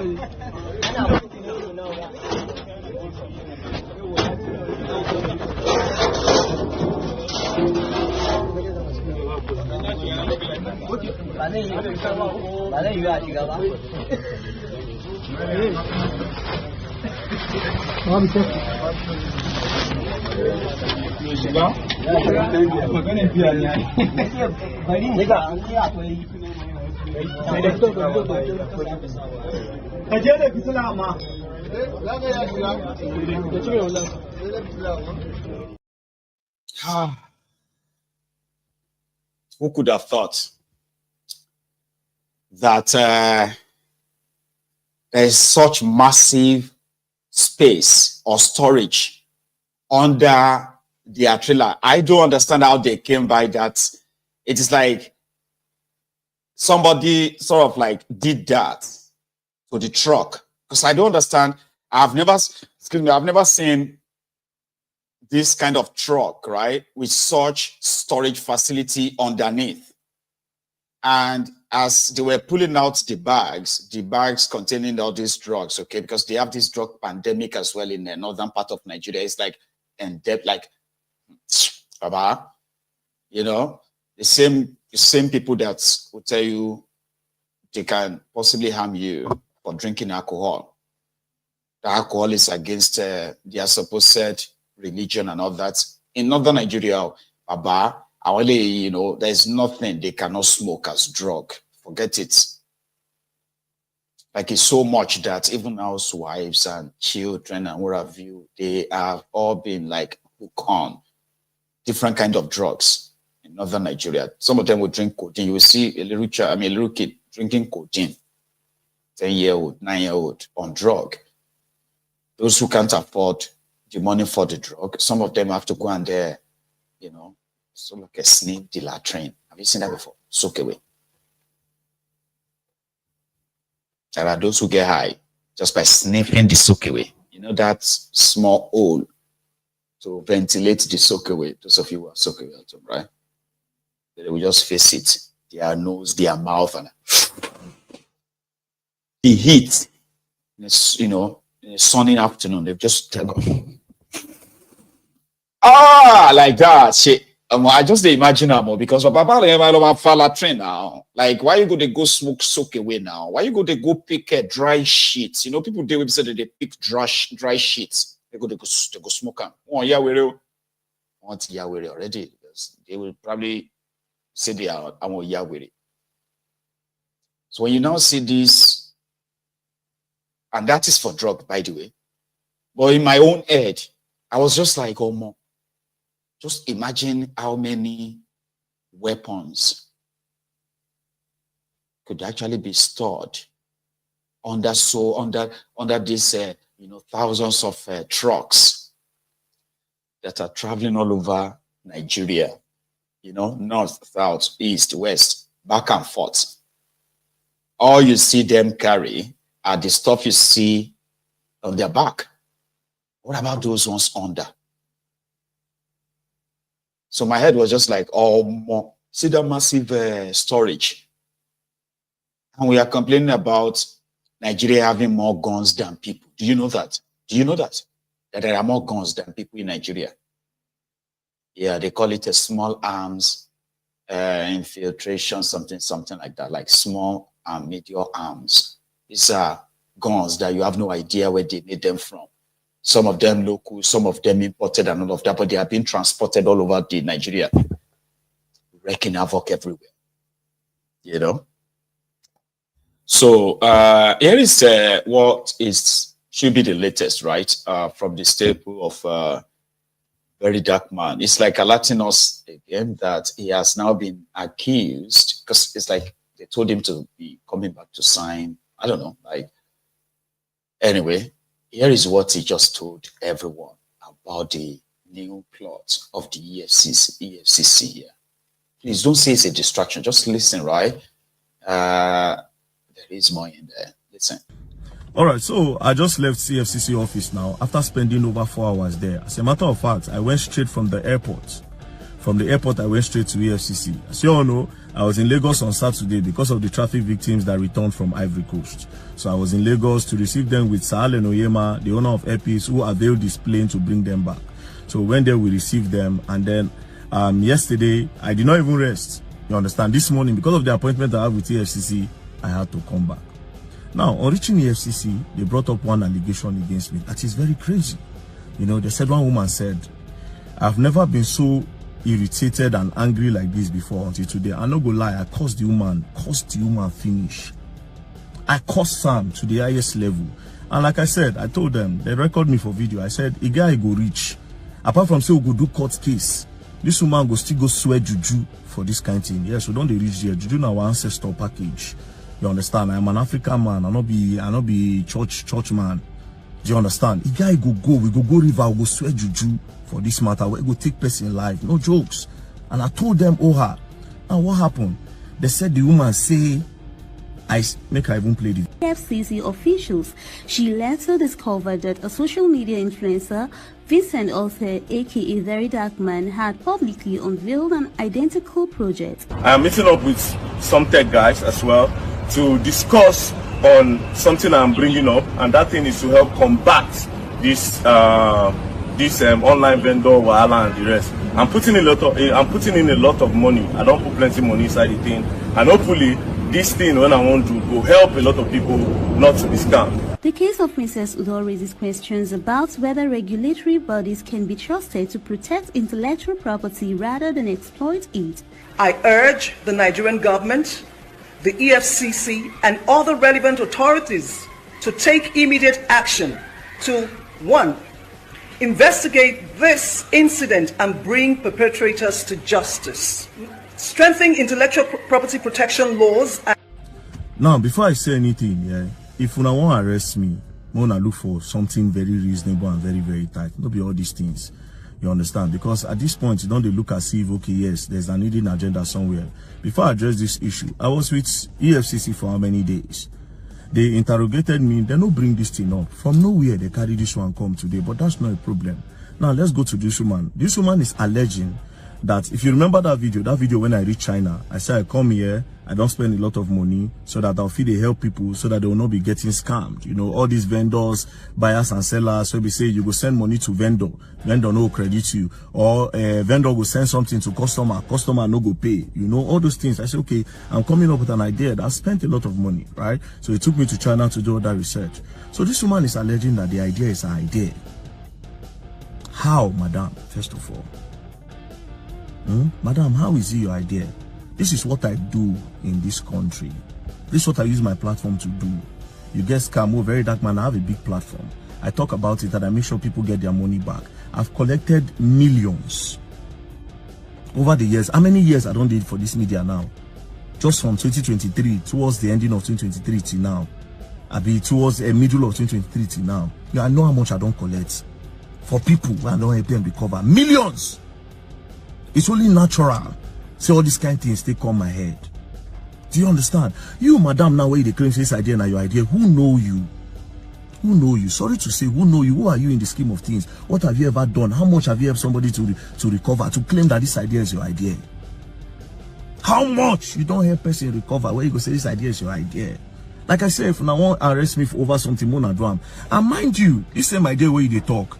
I am pretty sure that this your idea and my own can never be the same. My own idea, I got it in the prison. I sat down in the prison when I was locked up in Kuje.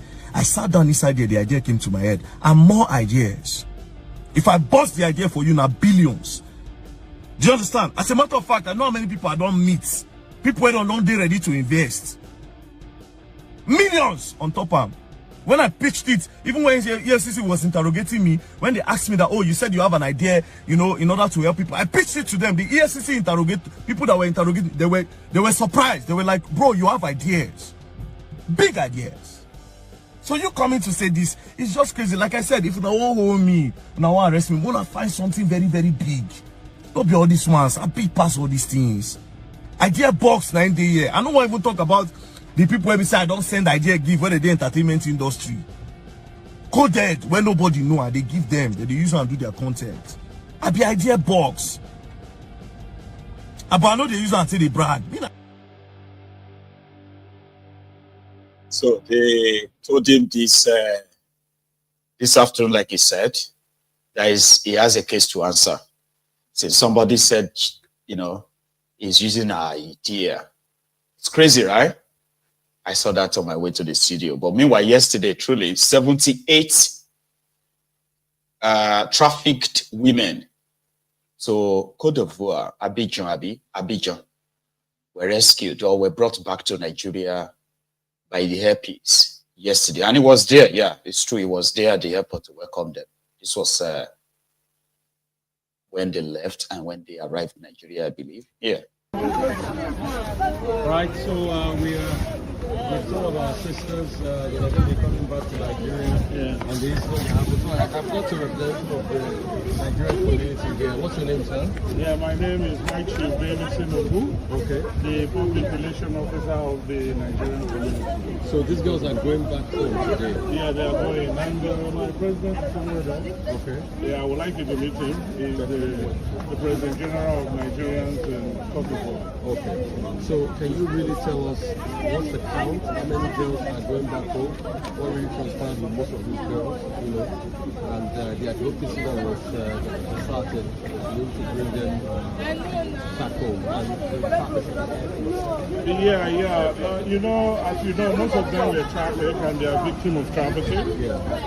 And being the Nigerians here, we are doing all we can, you know, to rescue them and to, you know, see how we can bring them back to Nigeria. Good. You know, so that the government in Nigeria, we're looking forward for them to see how they can do one or two empowerment for them because they are victims, like you see. Yeah. So is there any message the Nigerian community here in Abidjan has for others that might be back home that people might be enticing with such opportunity and all of that? The truth is that a lot of them have been lured by hyper-pay job, and there's nothing like hyper-pay job anywhere. You know, even in America, Europe, nothing like hyper-pay job. People will tell you, come, you work in a restaurant, they'll pay you $5,000. It doesn't exist anywhere. You know, so what we are telling our young girls and young boys, you know. So I am holding. Please bear with me. So I'm trying to hold on in order to bring the right video up, okay? While we wait, here is something that the Aquaco, something like that, you know, from Edo State. I'm talking about the Okwe Odoyo. of Edo. They said he has constructed one of the best roads in this particular local government, and City Road.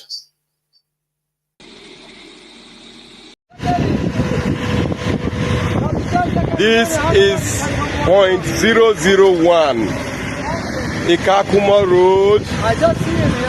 It has come to an end. The last lane of asphalt. This is the last lane of asphalt. One of the best roads in Edo State. One of the best roads in Akoko Edo local government. A 13-kilometer road awarded, completed by Edo State government. We are grateful to Governor Okpebolo, the governor who believes in infrastructural development.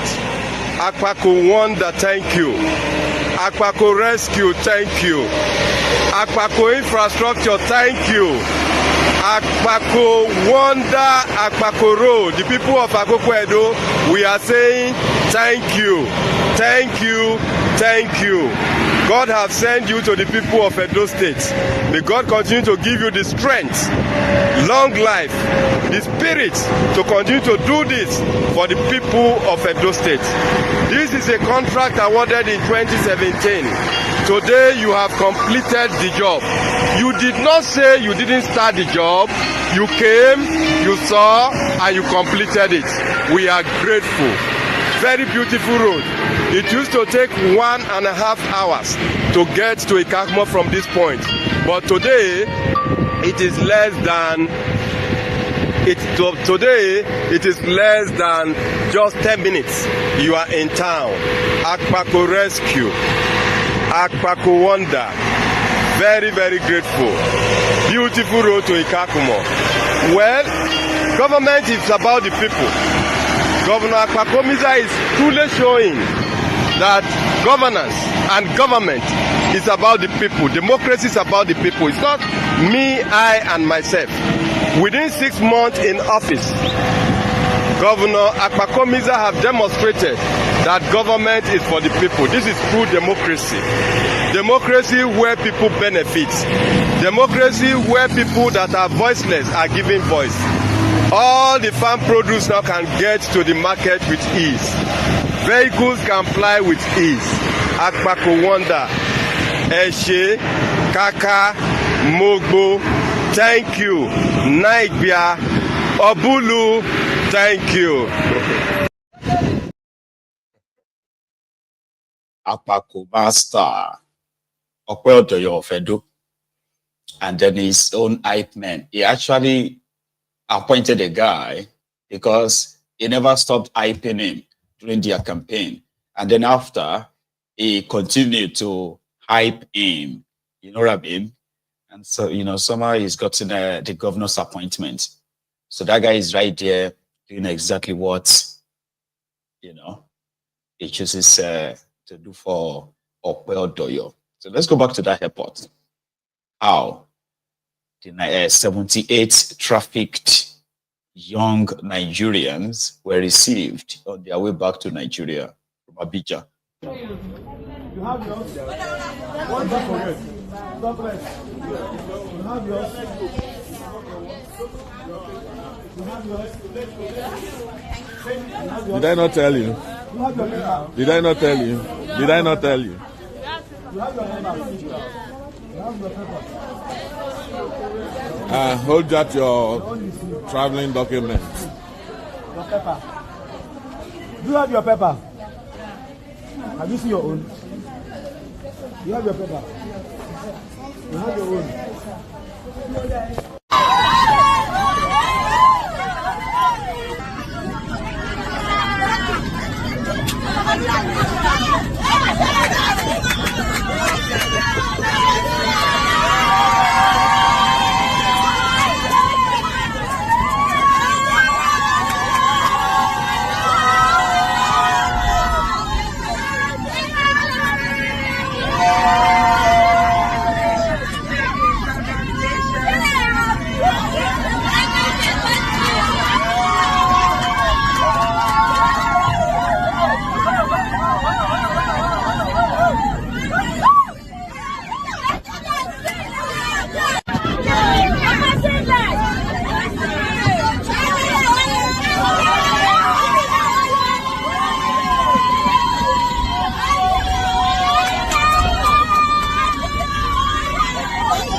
because he brought this thing to limelight before I decided to do it, before Let's go. Good thing that the ladies are back from Ivory Coast. So I'll just go straight to the point. The problem is the borders are porous. The borders are porous, the immigration are not doing too much. They waste their time with bag of rice that is coming into Nigeria, contraband goods, you know. We have more problems. Because of the porousness of the border, you have insecurity in the country, terrorism and all. It's not only bag of rice. The immigration needs to expand. You know, expand what they do with their time. How come over 200, 500 girls are leaving Nigeria almost every day? You know, bringing them back is not the solution, but stopping them from going is the solution, right? Now, this trafficking is not only outside the country, it still happens inside Nigeria. They keep standing on the road to beg you different traffic junctions in Nigeria. It's also trafficking. Some of them are being trafficked and turned into beggars. You know, the problem is really, really big. It's not about bringing them back and then you just bring them back, you do the application. A lot of them will still go back because these borders are porous. And again, a lot of families, you know, one of the methods they use, the president of Nigeria in Ivory Coast is going to throw a little bit of light, so please don't wrap up. I know you people don't have time. You throw some light, I'll give you the talk. You know, some patterns, these people have a lot of patterns that needs to be exposed. One of them, December, when some of all these big girls, big auntie that made it abroad, when they come back, they stay in those villages, they start spraying money. Then the mother of all these children, some of them will just say, how did you get this money? You know, from there, can you carry my daughter? Like that, they carry the daughter. So I know there's no time.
So I met all these great people in Abuja just in front of Mobilise, and they say they watch Arise. And so what's your name? My name is Oluchi. Oluchi. My name is Ayadumola Saida. Ayadumola Saida. And Vicky. Oh yeah, so these are my Nigerian sisters right here. Yeah. Living in Cote d'Ivoire. How long have you guys been here? Oh, we've been here for the longest. I've been here for 3 years. 3 years? Yeah, almost. Anyway, thank you very much to everyone involved, because did you see that video? Did you see their faces? They are children, they are kids, right? But because of the increasing poverty in Nigeria, as well as the increasing population, so it's easier for the traffickers to always have more, more children to be deceived. Like you heard, right? There are many factors contributing to this. It's not just the poverty. Poverty is just the baseline, right? There are many factors making it easier for tens of thousands of Nigerian children being trafficked out of Nigeria, used for prostitution, like sex slavery and all of that, right? So the Nigerian border, porous, of course, where the immigration, customs, they are so corrupt that they could be paid peanuts to look away by the traffickers at Nigerian airports, whether it is the airport or the land border or whatever border, wherever you come across them, they see and encounter these traffickers every day. So imagine you have a system that actually protects children, making it difficult for people to smuggle people out of your country. You have no idea how many lives that can save, or how many generations, right? Or that you likely be be saving. But unfortunately, the failed leadership in Nigeria, the consequences of a failed leadership or governance in Nigeria cut across, the length and breadth of almost the everyday existence of the people. But you just need to pay attention to see where it is touching you, unfortunately. So we're happy those children are back. We're happy. We say thank you to those who are involved, especially the very dark man who raised the alarm in the first place, okay? So, and then Onyema, that is the earpiece CEO who volunteers always now, volunteered his own aircraft to bring them back to Nigeria, and every other person who worked behind the scene that we may not read it. Now, NIDCOM, let's give it to them too. NIDCOM is that of Abiku Dagboru. So Abiku Dagboru's team, let's give them their own flowers too, because it's like a teamwork. So the most important thing is that the girls are back, even the boys too.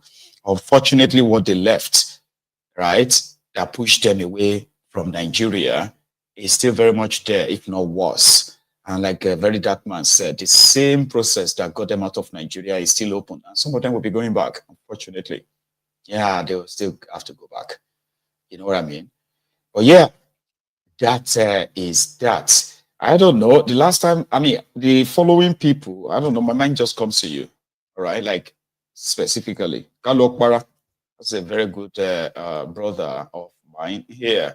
So the last time I received a text from you was when I was in the US, and you told me you were under the weather for a while, that you were recovering. So I have not seen or heard from you for a while. Like it's been a while now, I would say, since then. So I hope you are getting better. Kalokbara, if you possibly come across this, right? I kind of like miss you, put it that way. So same thing, lady, Liz Dada, yeah? So my mind kind of like thought of you today as well. I hope you are fine if you come across this. Innocent Obi, again, right? Just checking on you in case if you come across this clip. Then finally, Lady Abby, I think I saw her earlier. I saw your comment, Lady Abby. Thank you so much, everyone, for your time. Let me show you something in Lagos. This one is that of Wabi Wole Wole. There were news, in fact, there were images of demolition going on in Lekki right now. But this one is right there in Ketu, okay, where they are clearing drainage inside Lagos. Just a side piece.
Just go.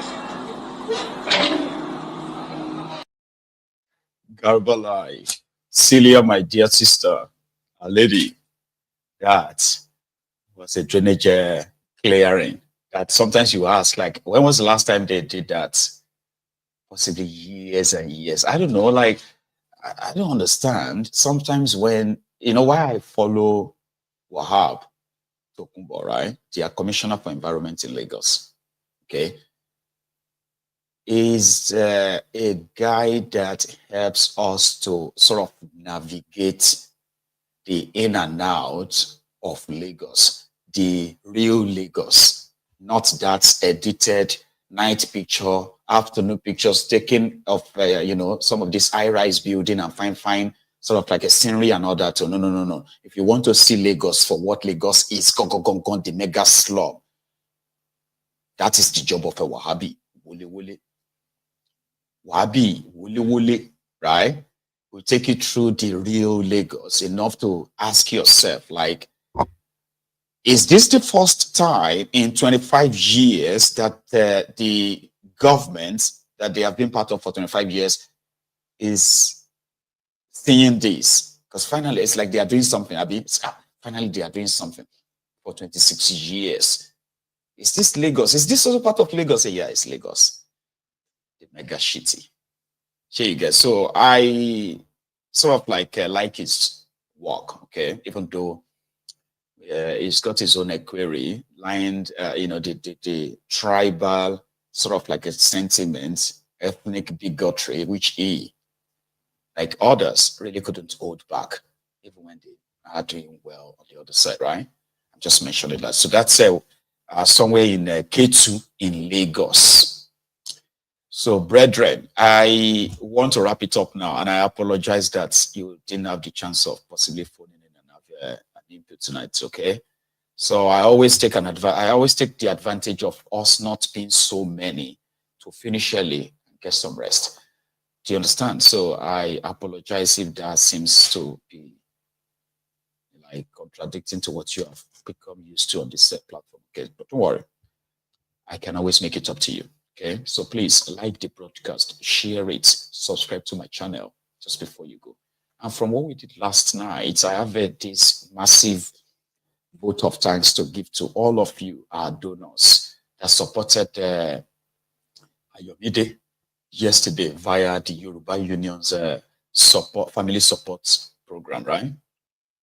So finally, when we left the program last night, we were able to raise nearly 2 million naira, because I can't give the exact figure because the donations kept coming into the union's Nigerian account, okay?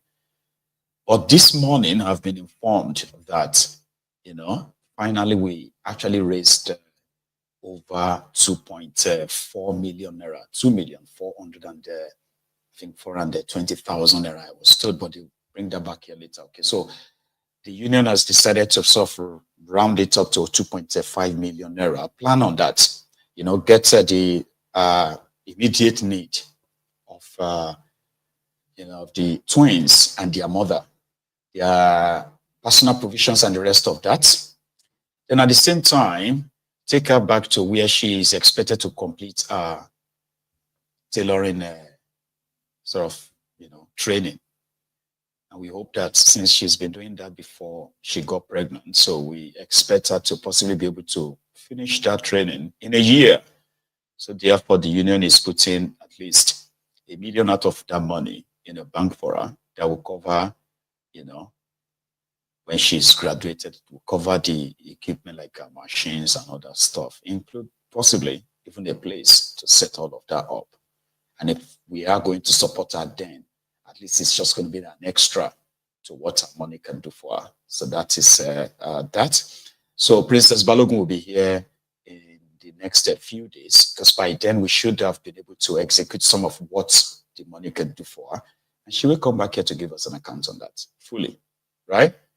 Or we do still wishes to take your support if you still want to support them, all right?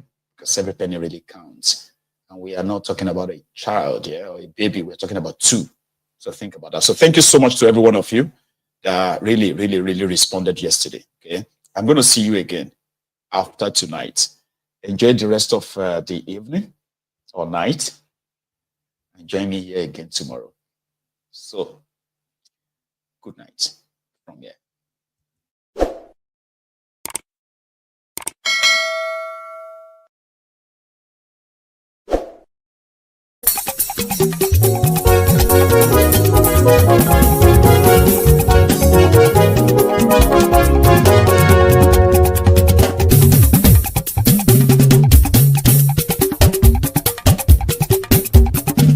Mayegun làwa mọ̀ làmọ̀ tó dòdòdò.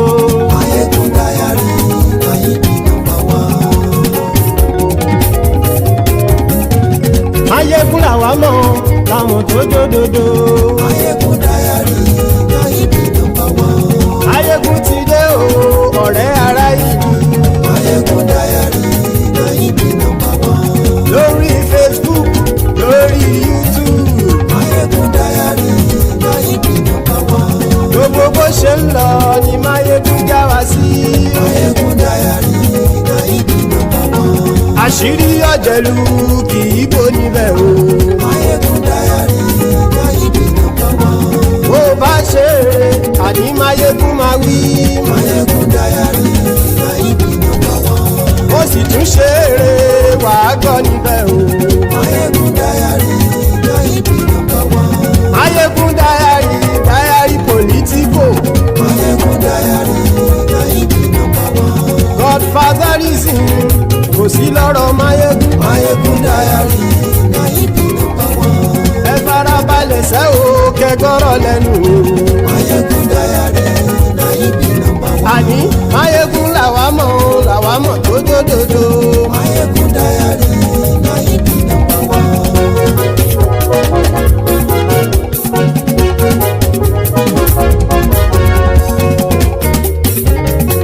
Àní ẹ̀sùn ràkì. Máyégún ti dé. Máyégún ti dé. Ọ̀jẹ̀lú ẹ̀sùn ràkì. Máyégún ti dé. Àní ẹ̀sùn ràkì. Máyégún ti dé. Lórí Facebook. Máyégún ti dé. Àní ẹ̀sùn ràkì. Máyégún ti dé. Lórí YouTube. Máyégún ti dé. Àní ẹ̀sùn ràkì. Máyégún ti dé. Bọ́ bàbá gbé wúrẹ́. Máyégún máa wí. Àní ẹ̀sùn ràkì. Máyégún ti dé. Ijó ìgbádìyẹ. Máyégún máa wí. Àní ẹ̀sùn ràkì. Máyégún ti dé. Presido bá rúfin o. Máyégún máa wí. Àní ẹ̀sùn ràkì. Máyégún ti dé. Kí gómìnà kówó jẹ. Máyégún máa wí. Àní ẹ̀sùn ràkì. Máyégún ti dé. Ọlọ́pàá ti ń darí bá. Máyégún máa wí. Àní ẹ̀sùn ràkì. Máyégún ti dé. Aṣòfin ti ń rúfin o. Máyégún máa wí. Àní ẹ̀sùn ràkì. Máyégún ti dé. Òpùrọ́ olóṣèlú. Máyégún máa wí. Àní ẹ̀sùn ràkì. Máyégún ti dé. Ọ̀jẹ̀lú ẹ̀sùn ràkì. Máyégún ti dé. Àní ẹ̀sùn ràkì. Máyégún ti dé.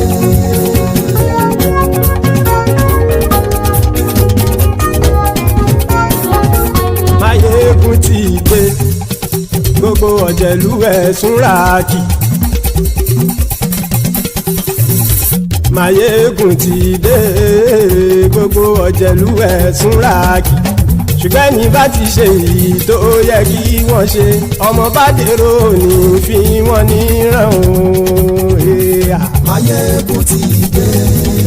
Gbogbo ọ̀jẹ̀lú ẹ̀sùn ràkì. Máyégún ti dé. Gbogbo ọ̀jẹ̀lú ẹ̀sùn ràkì. Ṣùgbọ́n ní bá ti ṣe èyí tó yẹ kí wọ́n ṣe, ọmọ bá dèrò ní fi wọ́n níran. Wọ́n fowó bẹ́ẹ̀ o. Máyégún ó sọ pé wọ́n ò bẹ́ẹ̀. Wọ́n fowó bẹ́ẹ̀. Máyégún ó sọ pé wọ́n ò bẹ́ẹ̀. Oníkan ṣáàtì ṣe èyí tó yẹ kí wọ́n ṣe fáwọn ará ìlú tó gbé wọn débẹ̀ o. Máyégún ti dé. Gbogbo ọ̀jẹ̀lú ẹ̀sùn ràkì. Máyégún ti dé. Gbogbo ọ̀jẹ̀lú ẹ̀sùn ràkì. Ṣùgbọ́n ní bá ti ṣe yìí tó yẹ kí wọ́n ṣe, ọmọ bá dẹ́rọ̀ ò ní fi wọ́n níran. Kì máa yí ṣe eré, ọ̀rọ̀ yìí kì í ṣe ẹ̀fẹ̀. Kì máa yí ṣe eré, ọ̀rọ̀ yìí kì í ṣe ẹ̀fẹ̀. Ẹni bá ti lè lẹ́bọ̀ lẹ́rù o, ọmọ bá dèrò kàṣà ìtú wọn síta. Máyégún ti dé. Gbogbo ọ̀jẹ̀lú ẹ̀sùn ràkì. Máyégún ti dé. Gbogbo ọ̀jẹ̀lú ẹ̀sùn ràkì. Ṣùgbọ́n ní bá ti ṣe yìí tó yẹ kí wọ́n ṣe, ọmọ bá dẹ́rọ̀ ò ní fi wọ́n níran. Tẹnitẹni ọmọ Máyégún ọ̀rẹ́ ara ìlú mọ̀mọ́ ni. mo fọlọ́run ṣọ́ ẹ̀ bá kìlẹ́bù lóòótọ́ olódodo ìlú ọ̀tá ìlú mọ̀mọ́ ni ìwọ ṣá máa ń ṣọ́ra kò sì mọ́ bẹ̀rù bọ́tà ń lè rí bóníṣègùn lé káwọn mọ̀mọ́ fi ṣera wọn ni ó ti dẹrùn tí wọn ò gbọ́dọ̀ sì mọ́ bẹ̀. èèpo ọ̀bọ lọmọ bá dérò tàjẹ́ ò gbọ́dọ̀ jẹ́ ó ti dọba lórí àbínú ẹni kò sì mọ́ fòyà àìsíwọ́lu ní ẹnìkẹ́ ìgbódì ẹyin lábàrá o ó kó ẹni tó bá dán wò á kàmù máyé ń ti dé gbogbo ọ̀jẹ̀lúwẹ̀ túnra kì Máyégún ti dé gbogbo ọ̀jẹ̀lúwẹ̀ túnra kì o ẹ̀yin bá ti ṣe yìí tó yẹ kí wọ́n ṣe ọmọ bá dèrò òní fi wọ́n níran o. Máyégún ti dé gbogbo ọ̀jẹ̀lúwẹ̀ túnra kì Máyégún ti dé gbogbo ọ̀jẹ̀lúwẹ̀ túnra kì ṣùgbọ́n ní bá ti ṣe yìí tó yẹ kí wọ́n ṣe ọmọ bá dẹ́rọ̀ òní fi wọ́n níran.